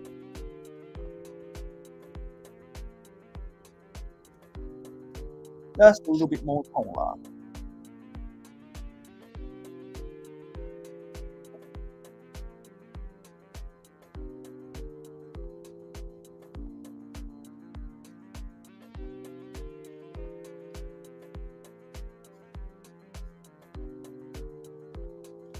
So just get the string down.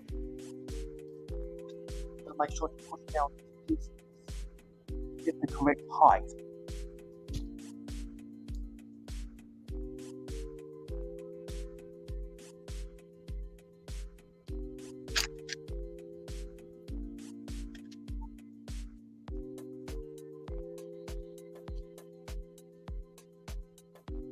Like that.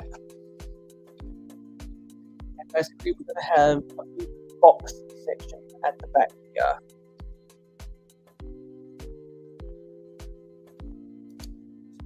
Oh yeah, that's that. We need to fill in this gap right here with some black plates. 2x2.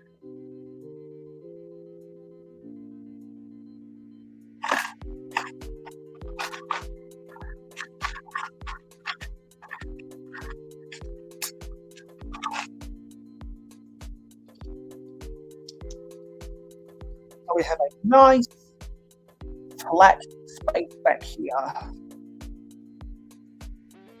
Now we need to build up the cab. We need to build the back of the cab, so we need 1x4 round bricks. So we have some. That's good.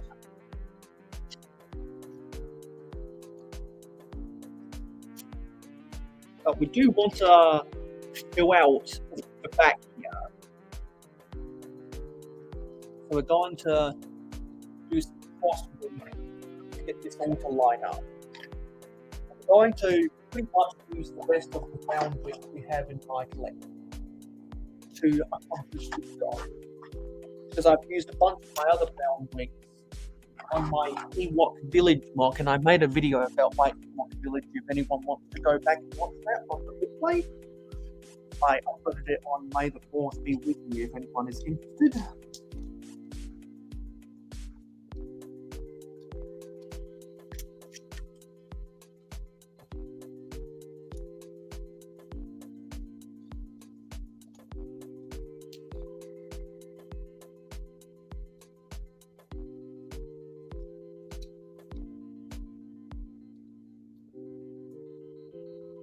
Now that can't go there.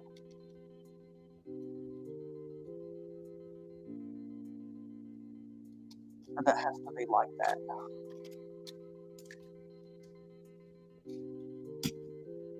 It's complicated to get this the way we want it to be.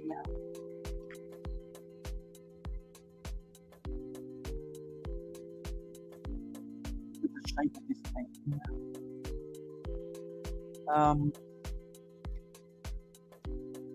Now I want to do something a little bit different on the back. Let's just make it one stud shorter.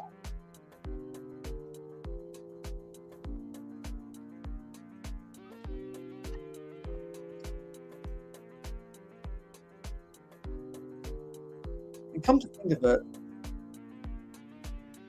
I do want to add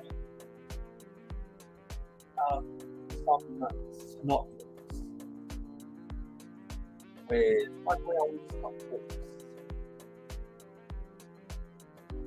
Where are the brown snot bricks? Here are some brown snot bricks. Let's see if we can make this going. So I want to have actually what I should do is I should have a control panel at the back. Yeah, that's what I'll have to build, a control panel. I want to preserve the headlight bricks for actual vehicles, so we can use the actual slot bricks without the indentation.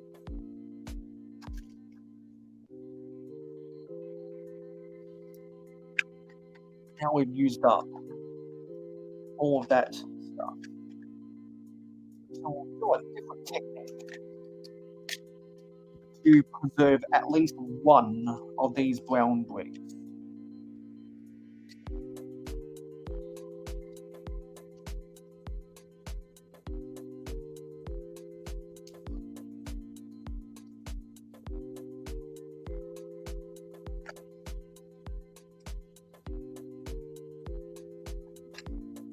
Yeah, like this. There we go. And we'll do that back here.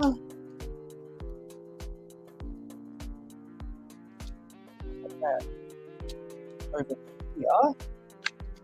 And we'll build up the back of this. There we go.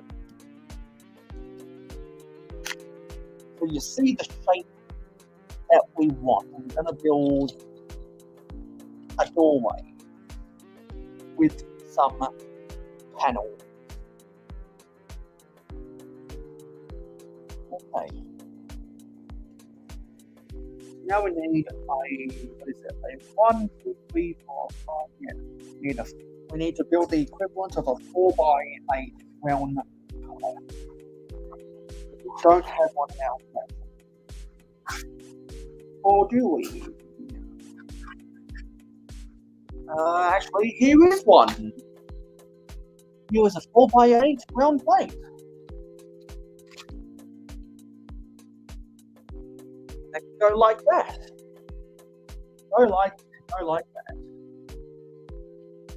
Just gotta push down these pieces a little bit more.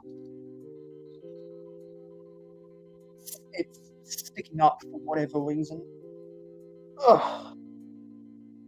I don't think those ever want to come down. I don't think they ever want to come down. Let's put these back. We don't need these anymore.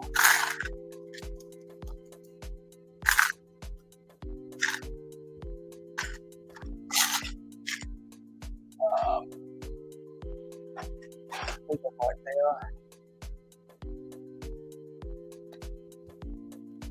Okay, now I've got to figure out how we want to attach these.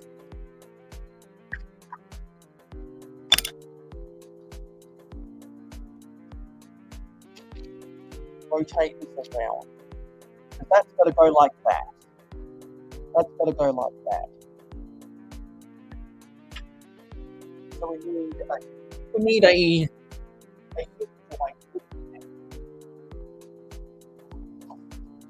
I think it might have what I want to do.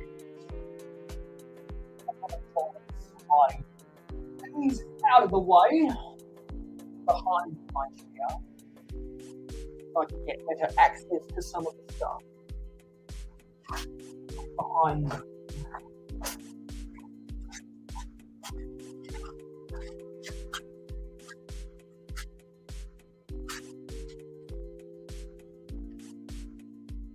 I think I would prefer to use the clips and clip bars if I can. Rather than the ratcheted hinges.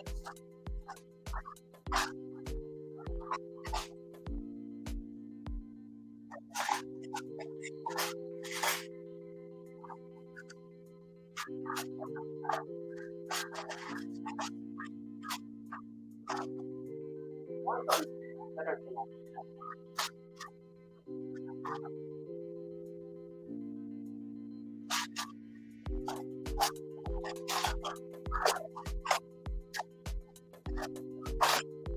Because the what I have around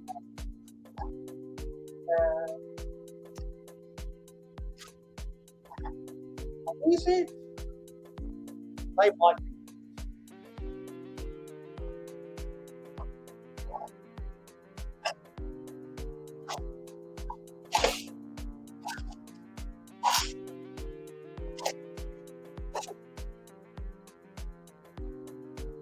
Yeah, don't try and use these to make a door, a side panel door. Anna is still hanging around. So I've got to engineer a way to connect the 4x8 plate to this box right here. It's going to be a little bit complicated. I've got to attach these clips to these clip bars. The only bars I had in brown have round ends on them, so we'll have to see what happens there.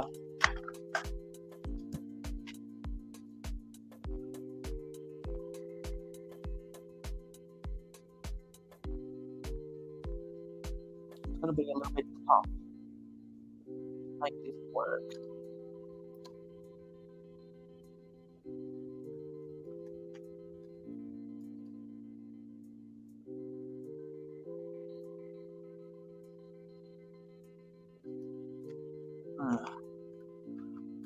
Because what I'd like to do is I'd like to have the whole top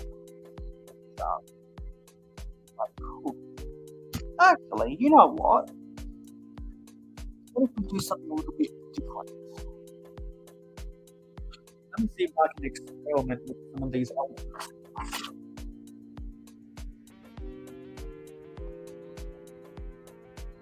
Maybe we try. Where are they?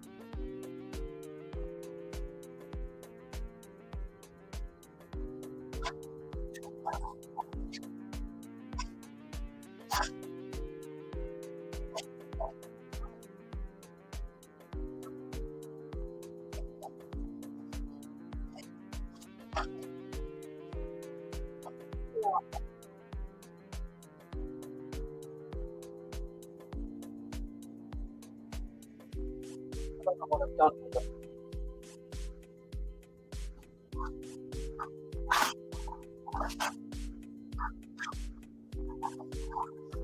What have I done with them?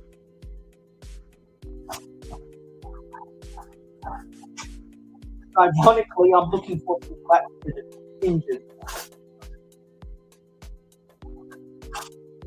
anyone has seen my rotten eggs were hanged that I played a little under an hour ago, then you know exactly why I say that ironic. Why I say that ironic.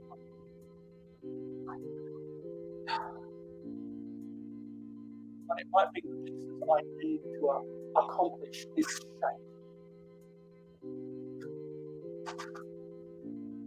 Might be what I need.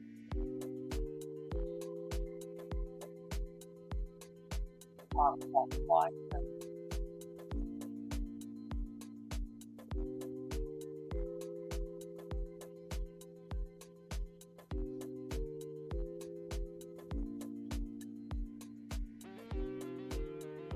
I'm just not sure how to do it.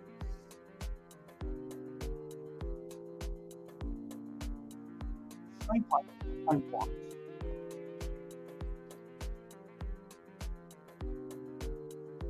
Unless I do it a little bit easier, I might be able to get the second one. I'll do a little inset.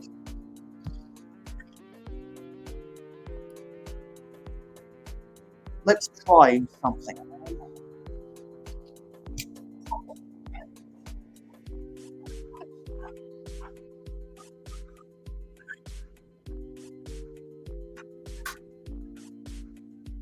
Let's try something.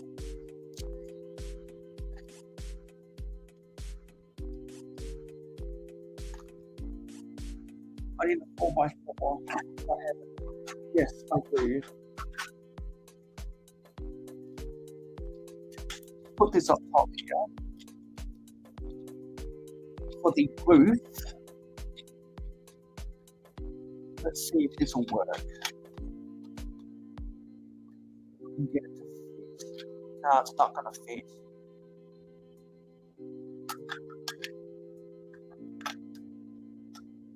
It's not going to fit like that.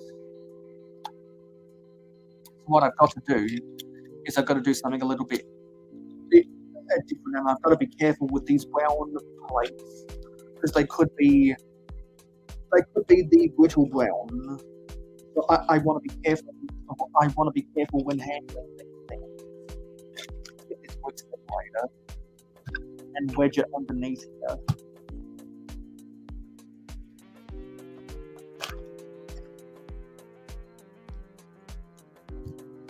Because unlike other people, I'm not scared to handle my brown plates. Some people are overtly scared to handle them, but I'm not. I think they're just being ridiculous in my end to be scared about them.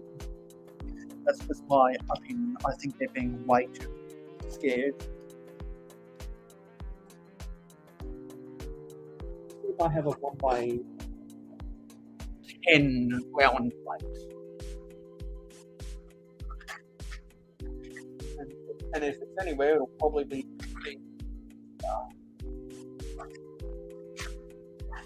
that doesn't look like it's doing. So we'll have to use an additional round 1x2 plate. Get this shape up the way we want it.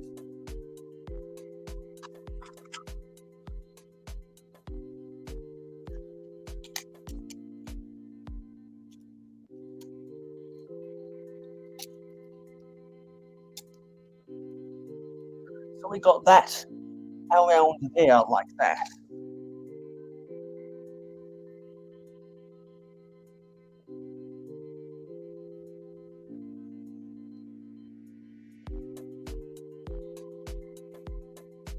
Now I gotta make sure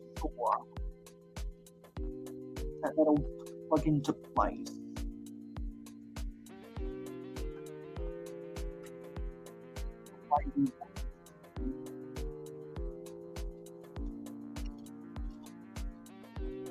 I might angle this up just a little bit more so you see what I'm doing.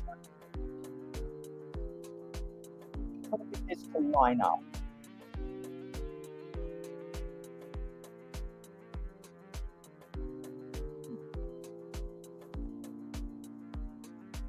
think we might need to add another layer of brick up top here to get this to fit. Make the cargo hold a little bit taller.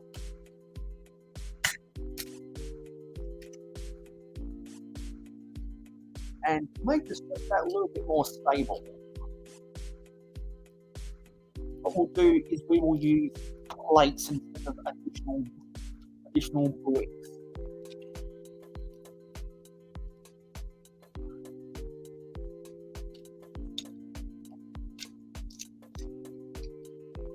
Let's get out some of my brown plates. I have literally only a few 1x3s left, so I'm going to try and use them.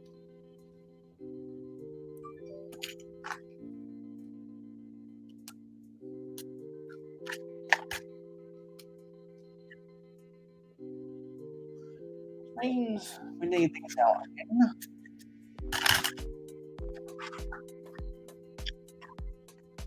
To get the shape we want.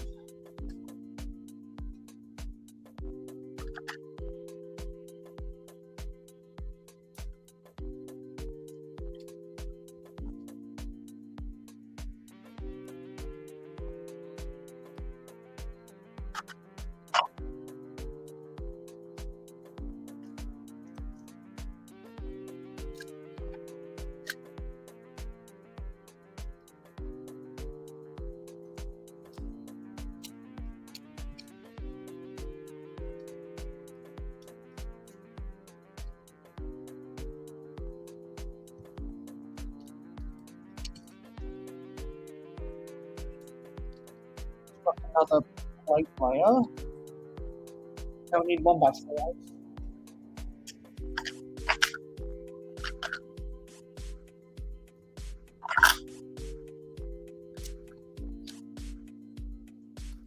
Because not only will this add extra height, but it will also add extra strength.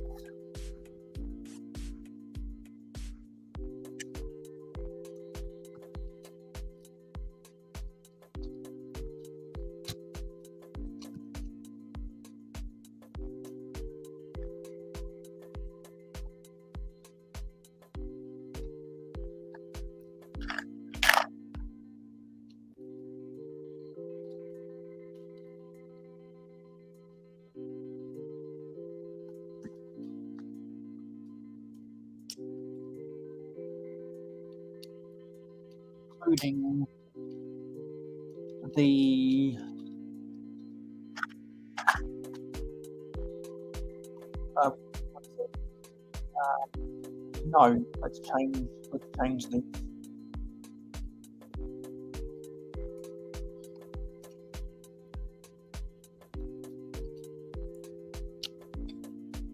What trial and error mock building looks like, everybody. It's trial and error. I don't enjoy designing stuff digitally because I like to experiment with ways I can build.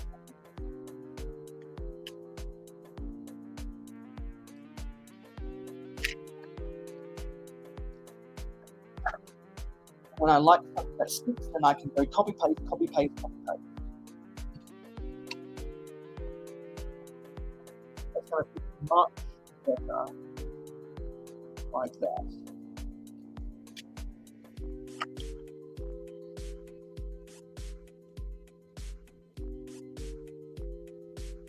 Put 1x4 plates at the end, so they can lock in between the 1x1 modified plates with the horizontal clip. And have 1x3 plates next to those if we can. I don't think they'll be able to do so, so I'm going to have to use black versions instead.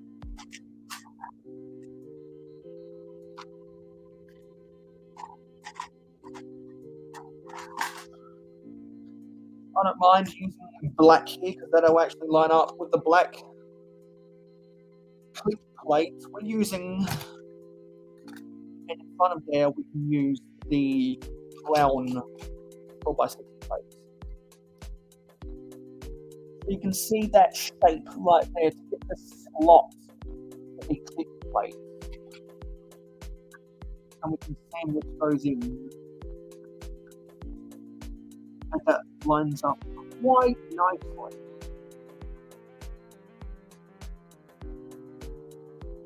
And we can put some tiles over the top. Let's find some brown tiles.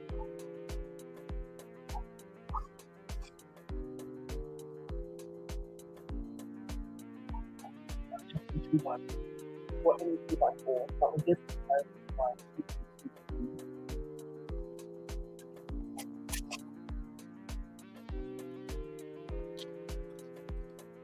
it's just a little bit more visually interesting with some tiles. I normally don't use tiles on my builds because I am a vintage Lego builder and I didn't use a lot of tiles back then.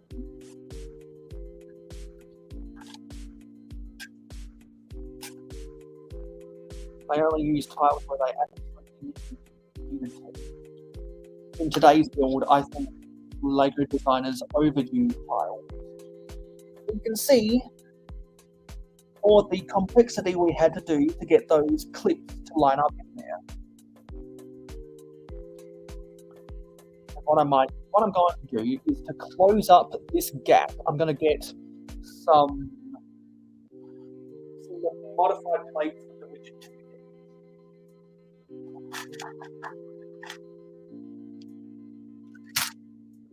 And they'll probably have to be in black to get them, to get it to go to span all the way across here. These two is still here. Oh, god damn it. Just completely collapsed in on itself. Probably need some strength underneath here.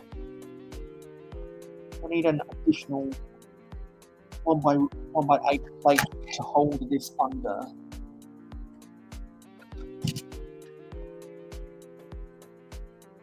Otherwise, that's just going to keep on happening over and over and over again.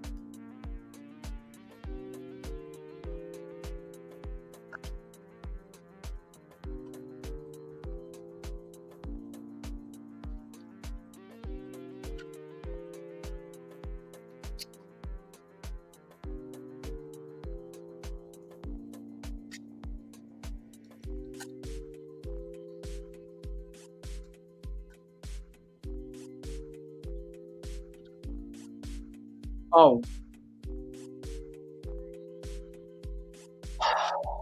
No, we can't do that. Because it prevents this folding underneath here.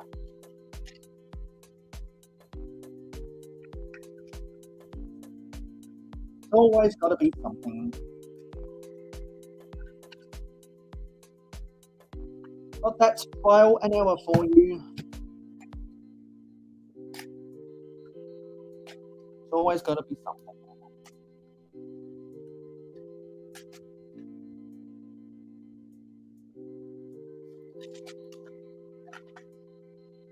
I just got to be very careful when I'm handling this.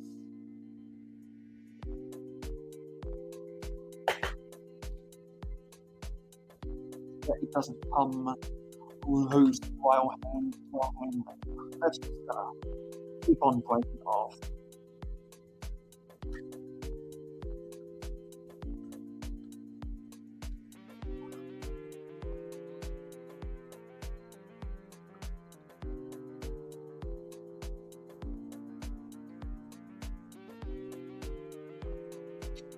Maybe if I change this episode slightly.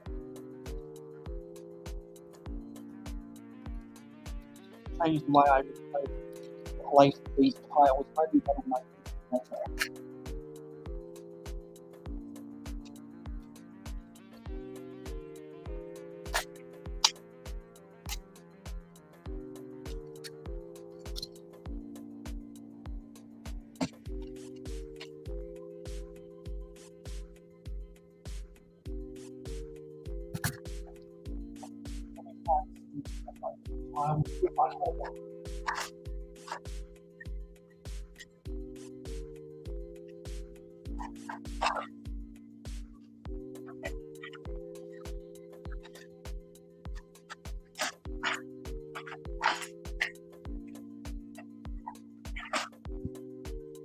gonna be annoying.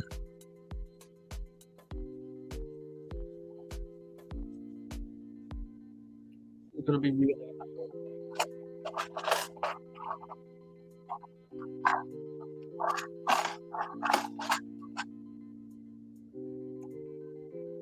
I wanted to make it work like that.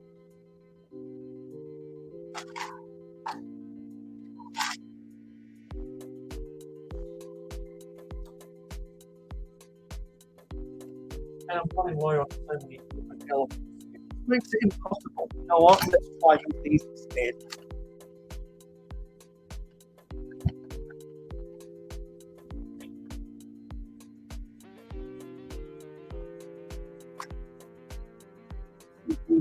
Anything better, like it needs to. No, that isn't going to hold.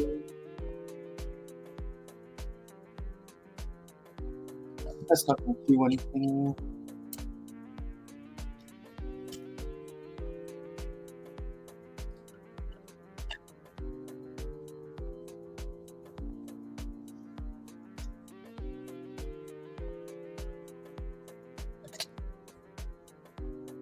I really need 2x4. I really need 2x4.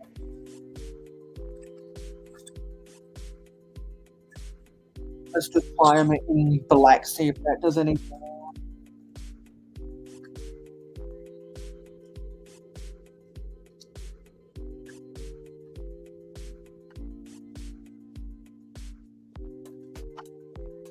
Does that do anything to help solve this situation?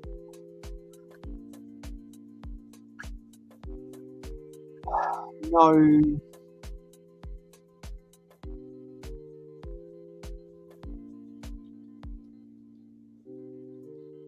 That doesn't do anything.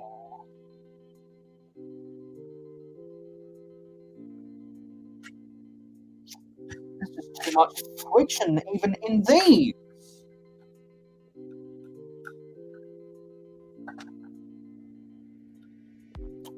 How can I reduce this friction?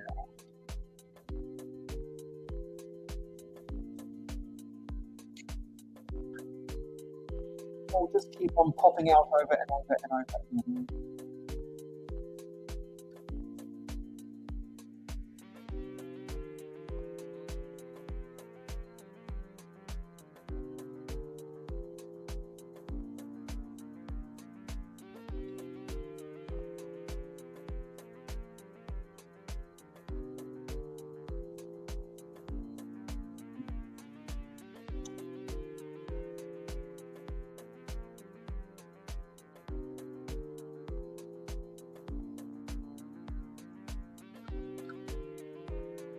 How careful? No, because I'm just.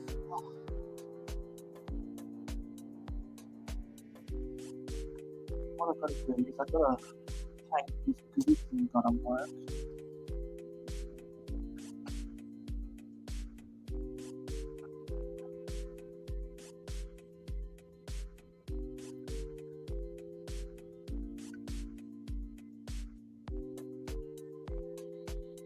And then it's going to come up.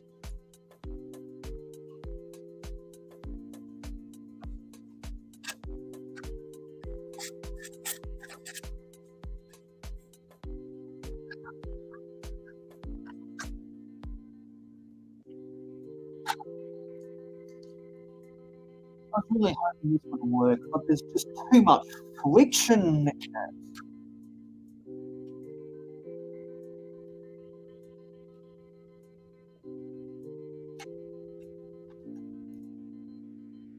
There's too much friction in it.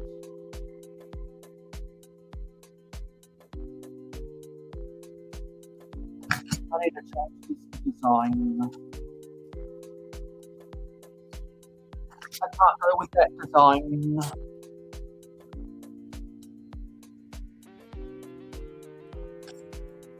I need to change the design.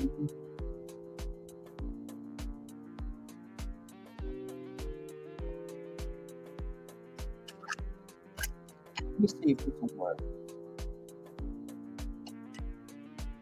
Do I have capacity?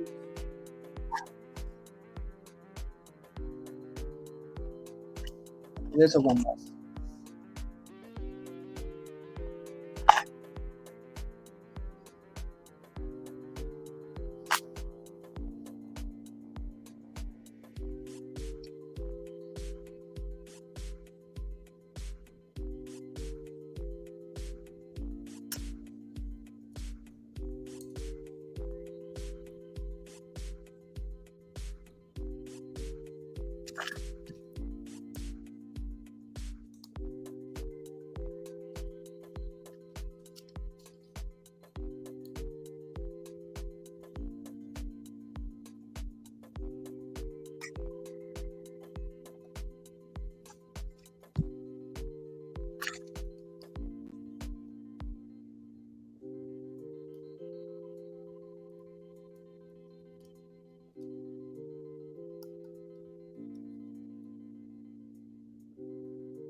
That's still going to come. It's going to come loose.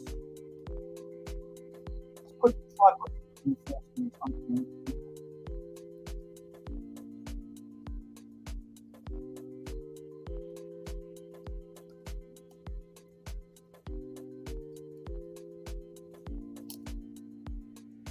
It's got to work out somehow. It's got to work out.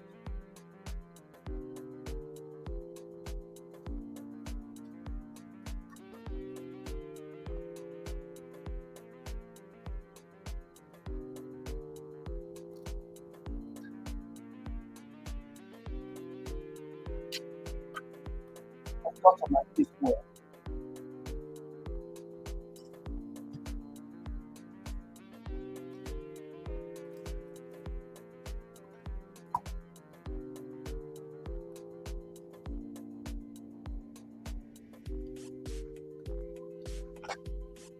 Oh.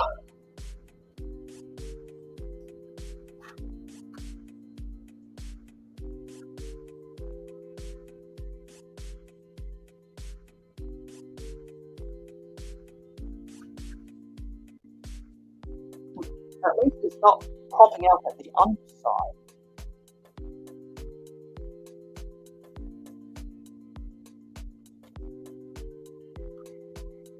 It's just popping out at the side now.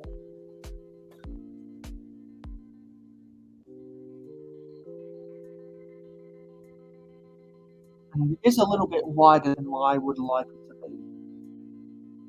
But at least it's holding. So I think we've solved that design issue to an extent. Because if I grab it, if I swing over this door from the clip plates itself, it doesn't come this up. I think I solved this design issue. Makes it a little bit wider than I would like it to be, but that's the best it's going to be. To be able to hold itself. Yeah. Let's see if we can try taking these off.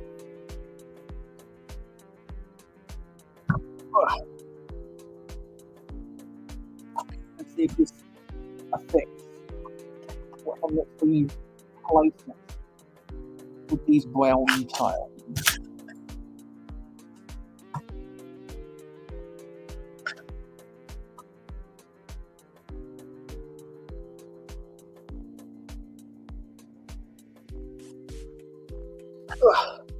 Let's make sure these are really tightly connected. Don't want to keep on popping out.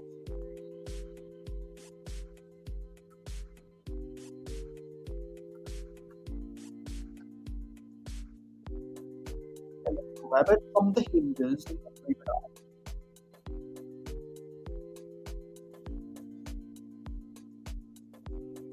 Okay, that works. We've solved it. Let's put some more ground tiles on top to hide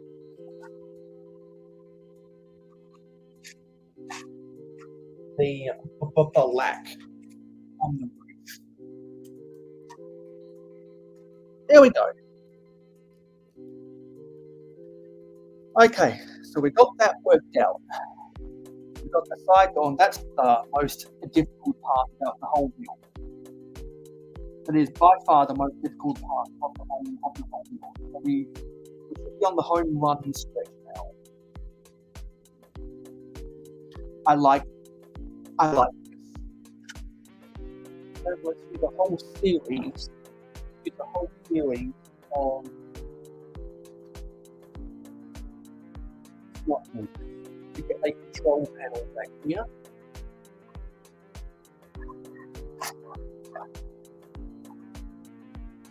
Use black one.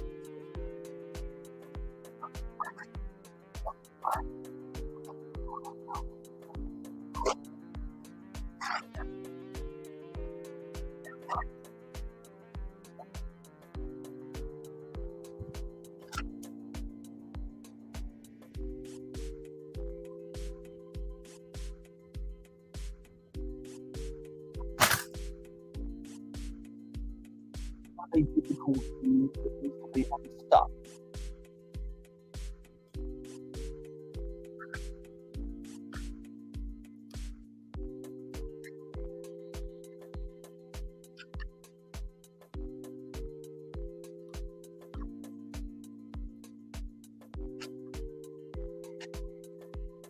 There we go.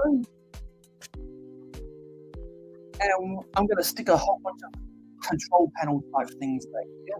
So we're going to go to my printed pieces and my sticker pieces and see what we can use. If there's anything that's 2x4.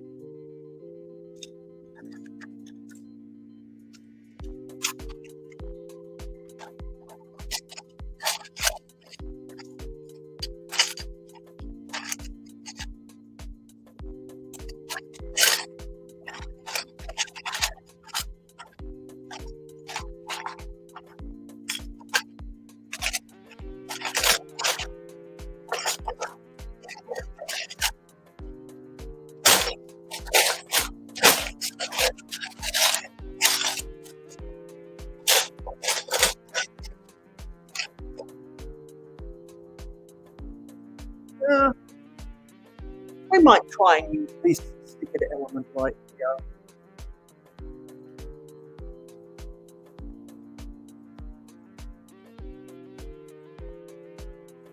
Actually, no, sorry, we can't. We can only use 1x4s.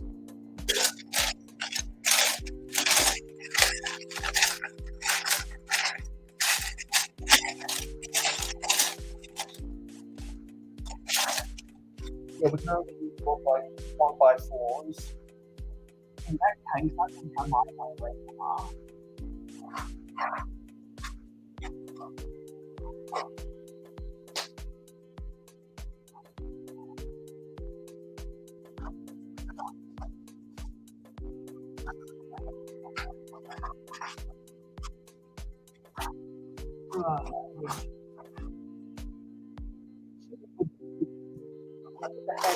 some near the money and the mail. We're going to put the money and the mail.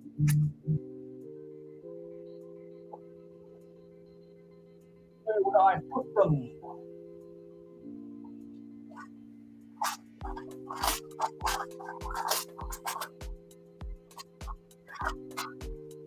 Money in the mail. Use the money in the mail.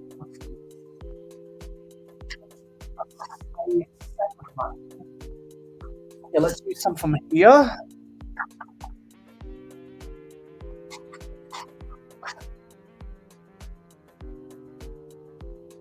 What's this?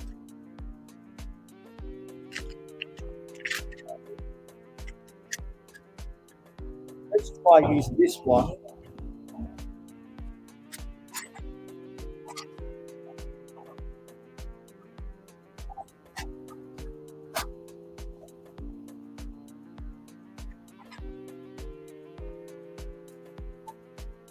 Anything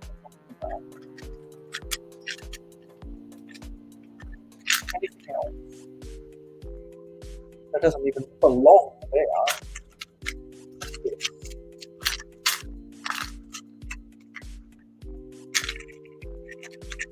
So that's just a license plate. But what's this? Actually, we could probably use a license plate back there. What's this for other ground? What's this white one?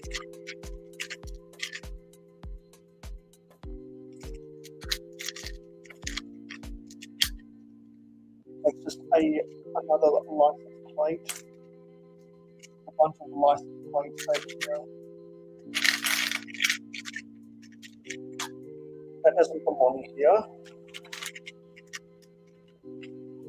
I'm pretty sure these are all license plates.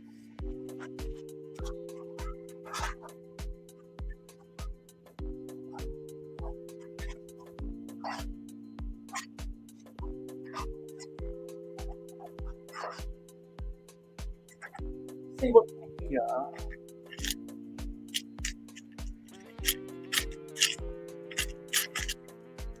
So let's see.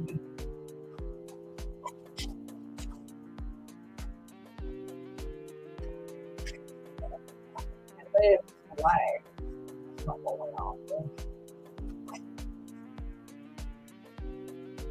What's this? Oh, no, that's not what we want. Yeah, I have to make do with this back here. Trying to fill up this control panel. We'll get the license plate down there.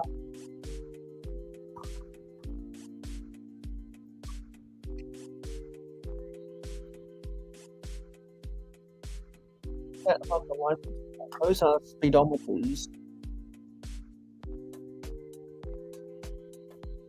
I think those gauges might be able to use some gauges. Like extra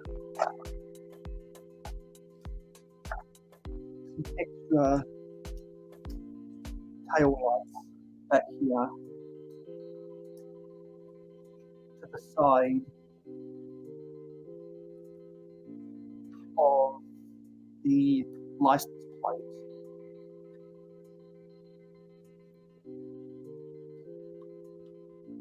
Yeah.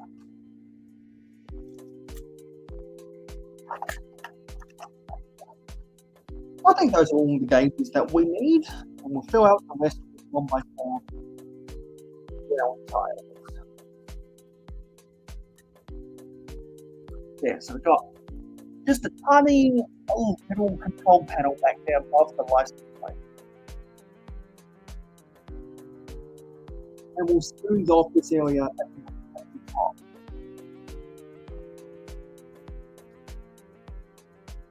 So we can get that smooth transition right there.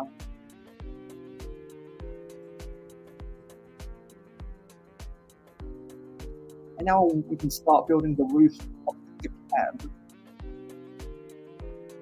And I want to use some slope bricks up top.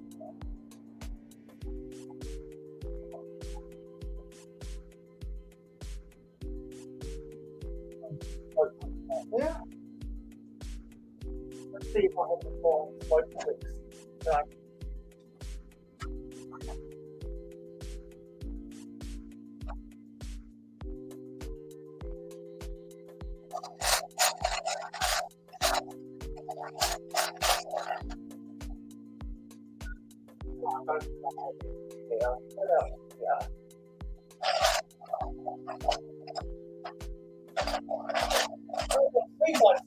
Do I have a 1x3? Did I have a 1x3?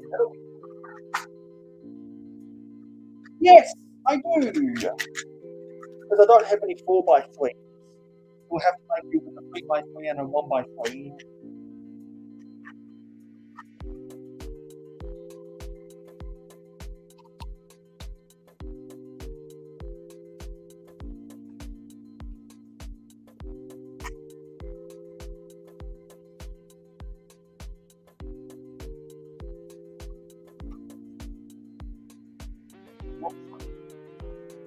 I see something different I want to do.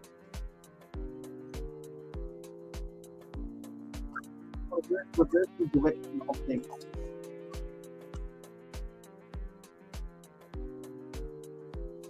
No, not reverse the direction, reverse the orientation of those.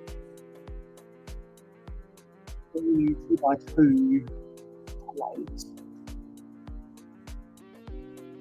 Then I want to secure the roof of the cab to the cargo hold.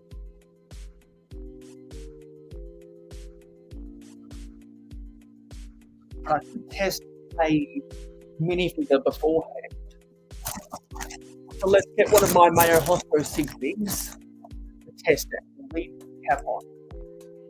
Because a delivery driver with the courier will probably be wearing a cap. There's the mayohosko sig fig if you've never seen it before. So if you want to build my sig fig, you've got to use the blue pants, the classic smiley face, the red baseball cap, and the original airport worker torso. Let's make sure that this little guy will fit. And it doesn't fit. It doesn't fit.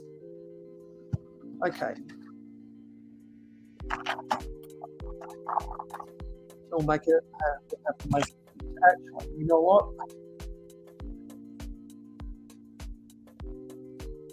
Make things a little bit simpler on myself here.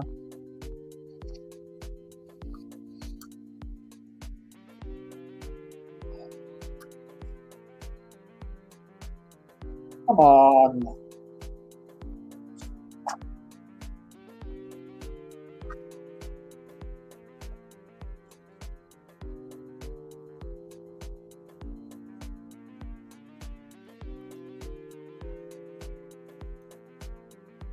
Oh, this is hard to disassemble. I don't know what I've got to do.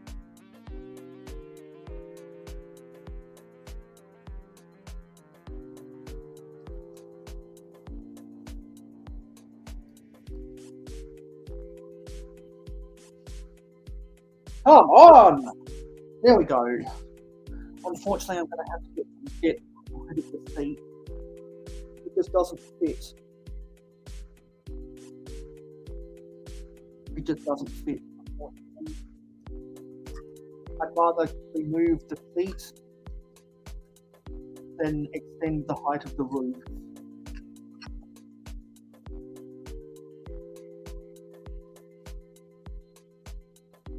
That's what I'm going to have to do, but at least the minifigure's cap should fit inside there now.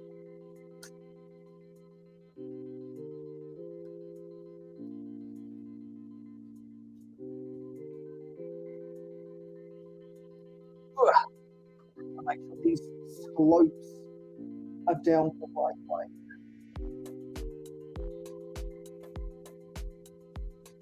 Now let's get a 2x4 ground point.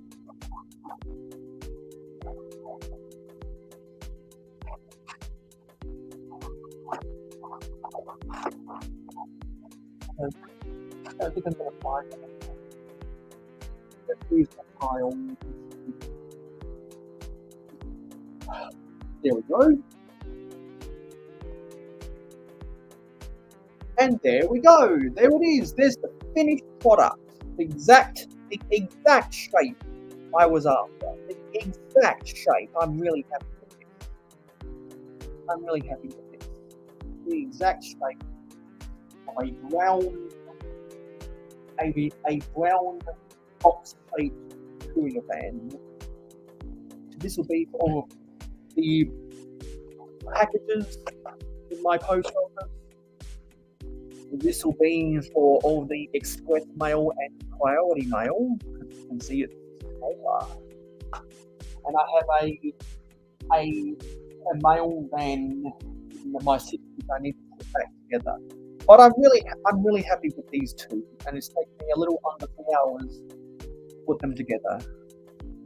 It took me about an hour to build this, and it took me about an hour and a half or an hour and a quarter to build it.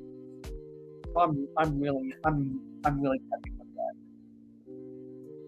yeah, I'm really happy with that. So I'm going to put all my stuff away now. And I'm going to go and check something very quickly. And if anyone is still here watching, I thank you for being here. It's been good to build some more mocks on my channel again. I've missed doing this stuff. I've really missed building stuff like this.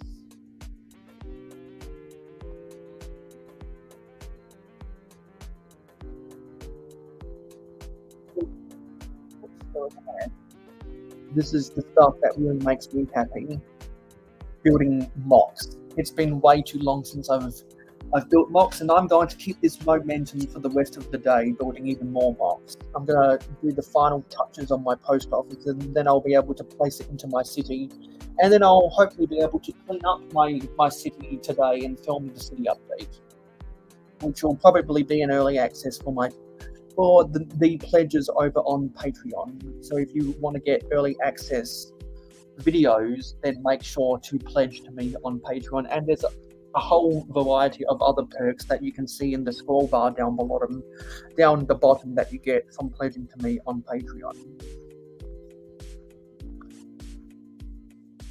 Yeah, there's 12 minutes to go until the end of this stream, and I'm happy with the productivity that we have done today. I'm happy to get the accessories to our little post office will be built, or will be showing off in the next city update. I'm happy with all of this stuff. And I want to keep this momentum going for the rest of the day. I'm going to take the day off to build nothing but mocks. That's all I'm doing today. I'm building mocks. And in 8 hours, I will be live on my Twitch channel to play Minecraft. Can you see that behind me? I lean off to the side here. Let me lean off to the side here. You see these classic boxes? That's what I'm going to be using to piece together mine Lego Minecraft sets and build my own Lego Minecraft mocks in 2024. Yeah. So let me put these back. I used a lot more plates than I was expecting. And after I build the last of the mocks I want to build today, what I'm going to attempt to do, not a guarantee, but attempt to do, is start inventorying all of the pieces I have in my collection. I'm going to create a series of weekly wanted lists to help me. I'm going to have one for the bricks, one for the plates, one for slopes, one for not bricks, you name it. So that I can have a little bit of subdivision, so I don't have to end up scrolling for hours and hours and hours trying to find the pieces I need. Because what I want to do from now on is when I get pieces in from Bricklink or eBay or shop at home, what I want to do is I'll add the number of those pieces into my wanted list, and then whenever I use X number of pieces in any of my given mocks, subtract that from my wanted list, so I can keep track of which parts I am low on without physically looking in the drawers and saying, oh, I'm really low on these pieces. I need to digitize the way I store my Lego. And by digitizing the way I store my Lego, I'll be able to keep better track of what pieces I'm low on. It's just going to be very helpful for me, because I'll have wanted list to keep track of my collection. And then what I'll do is whenever I have less than one, so whenever I have less than 10 of any given piece that I have in my collection, then I make sure to add that to my want list of the stuff I actually want to buy on Bricklink. You see what I'm doing here? Some people end up creating Bricklink stores as a seller just to use the stockwork feature that they have over on Bricklink. But that's too time consuming for me to have to wait to get enough feedback to apply to be a seller, to have, or for the pending of my application. And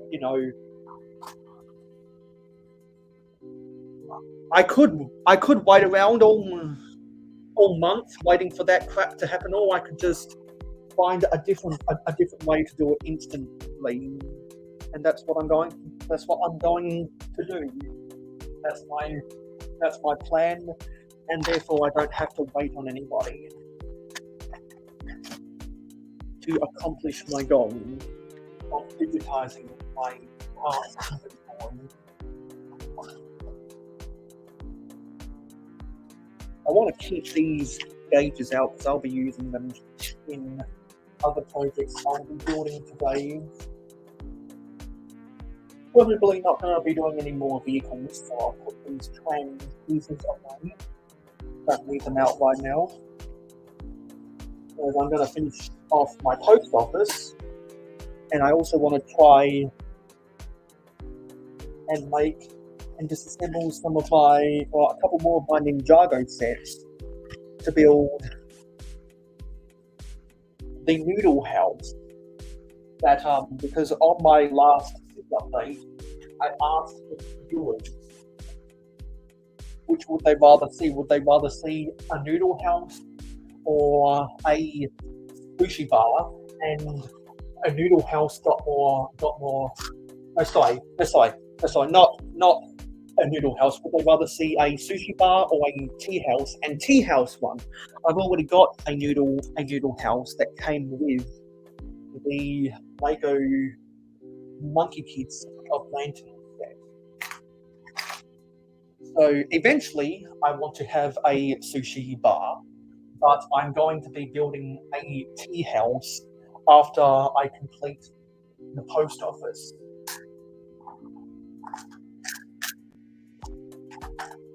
And hopefully I will do that before I can film my city update at the end of the day for early access Patreon collectors.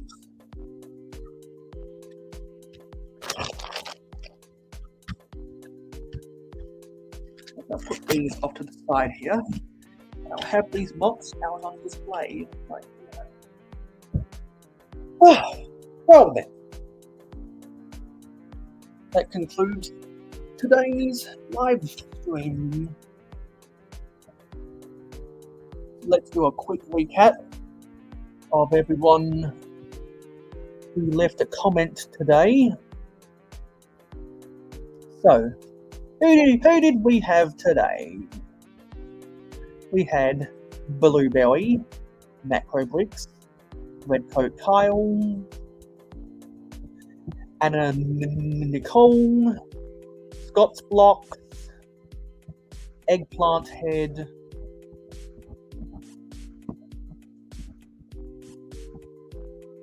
where else we'd have? Lego and Things, thank you for subscribing. Brick Revolution, congratulations on the Hauling and Balling anniversary. Lego Team B, Tree of Ore. I'm inspired to do Thomas Wood and Railway stuff now because of Tree of Ore. As over on my train channel, mayohosko, TWR, and TTGE. Zisu Sultanfuss utilized the gambling feature we have over here. If you want to gamble, come to mayohosko. Amanda Polinsky, Dusty Bricks, Dude Jude 20. Hey Jude, don't make it bad. Mikey J Productions. Take a sad song and make it better. Remember to let her into your heart. Then you can start to make it better, better, better, better. YOLO X. Clicking Cliff. And that was everyone. So thank you everyone for watching. We have three viewers left remaining. It is 3 minutes before midnight Eastern in North America. I'm pretty sure Brick Hive is going live. Let's see if he is. It seems like since he got back from Brickworld Chicago, he's been in the mood to do these. Yes, he is going live at midnight Eastern in North America. So what I'm going to do is I'm going to put up the link for Brick Hive's live stream. So if anyone's still here, at the conclusion of this live stream, go over and watch the Hive stream. I will be there because I will listen to him while I start the finishing touches on my post office and get that into my city before I film the next city update. So, thank you for watching today's stream. I will be playing Minecraft on Twitch in a little over 8 hours' time. Then we go right over to Booksqueaks, who does his Twitch stream on Saturday morning. He goes live at 9 a.m. Eastern. I go live at 8 a.m. Eastern in North America every Saturday morning.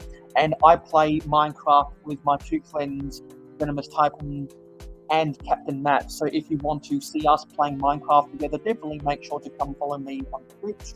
If I average 3 viewers at a time, that is the only qualification I need left to become a Twitch affiliate. So if you want to help contribute to the pool of funds to send mayohosko to Brickworld Chicago 2024, definitely make sure to come follow me on Twitch, come watch us play Minecraft, and you will do your part in contributing to the money I need to go back to Brickworld Chicago. I am so happy I got my old job back. That is going to contribute more than half of the money I need to go back to Brickworld Chicago.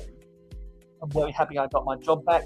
That job means that I don't have enough time anymore to get around the community as much as I would like to do. It means I don't have as much time to edit videos as much as I would like to do, and it means I don't have as much time to build mocks as what I'd like to do. So I've really got to maximize my day off on Wednesday, and I've got to maximize my weekend as much as possible. I've got to stop being lazy, and I've got to get down to business building mocks so I can bring you more content to the mayohosko channel. I will continue building mocks for the rest of the day, and I will hopefully be editing a lot of videos on Sunday so I can schedule them for upload throughout the month of August. I want to upload all of my Brickworld Chicago vlogs by the end of August. So everyone, thank you for watching. Go raid over to the Brick Hive stream. Tell him that mayohosko sent you here. And yeah, thank you for watching, everyone. I'll see you on the next short. I'll see you on the next live stream, which as always is 9 p.m. Eastern on a Friday night in North America. Although for my time slots on the Butt Chop 2021 72-hour live stream will be after a couple of Brickheads on at 12 a.m. on Friday night, and will be after the bearded Bricks. I forget when he goes. I forget when he goes live. I think he goes live at sometime after midnight on Saturday, and next Saturday, throughout the 72-hour community live stream. Definitely go thank Butt Chop 2021 for putting together the 72-hour live stream every year. With that being said, I'll see you in the next video. Where's the credits? See you over on the Brick Hive stream. Bye, guys. Thank you for supporting mayohosko Media. Your viewership is very important to us. Tell YouTube you like us by smashing the like button. Let your thoughts be known in the comments down below. Never miss out on any more LEGO content from us by hitting the subscribe button and ringing the notification bell. Stay tuned for live streams every Friday night at 9 PM Eastern in North America and monthly city updates on the last Wednesday or Thursday of every month. If you like Minecraft and gaming streams, follow us on Twitch, mayo_hosko, no capital letters. Twitch streams every Saturday morning at 8 AM Eastern in North America. To be in the know, follow us on Instagram and Twitter at real_mayohosko. Have fun with us on our Discord server. Friend us on Facebook and join the fan club group. For business inquiries, email us at mayohosko@gmail.com. For historical inquiries, check out our website. For special community perks, including behind the scenes, voting rights, and early access videos, become an investor today by pledging to us on Patreon. Links in the description. Watch this video recommended to you, or check out this playlist if you missed any previous videos of the same genre. This has been mayohosko, and I am a fan of old LEGO. #AFOO.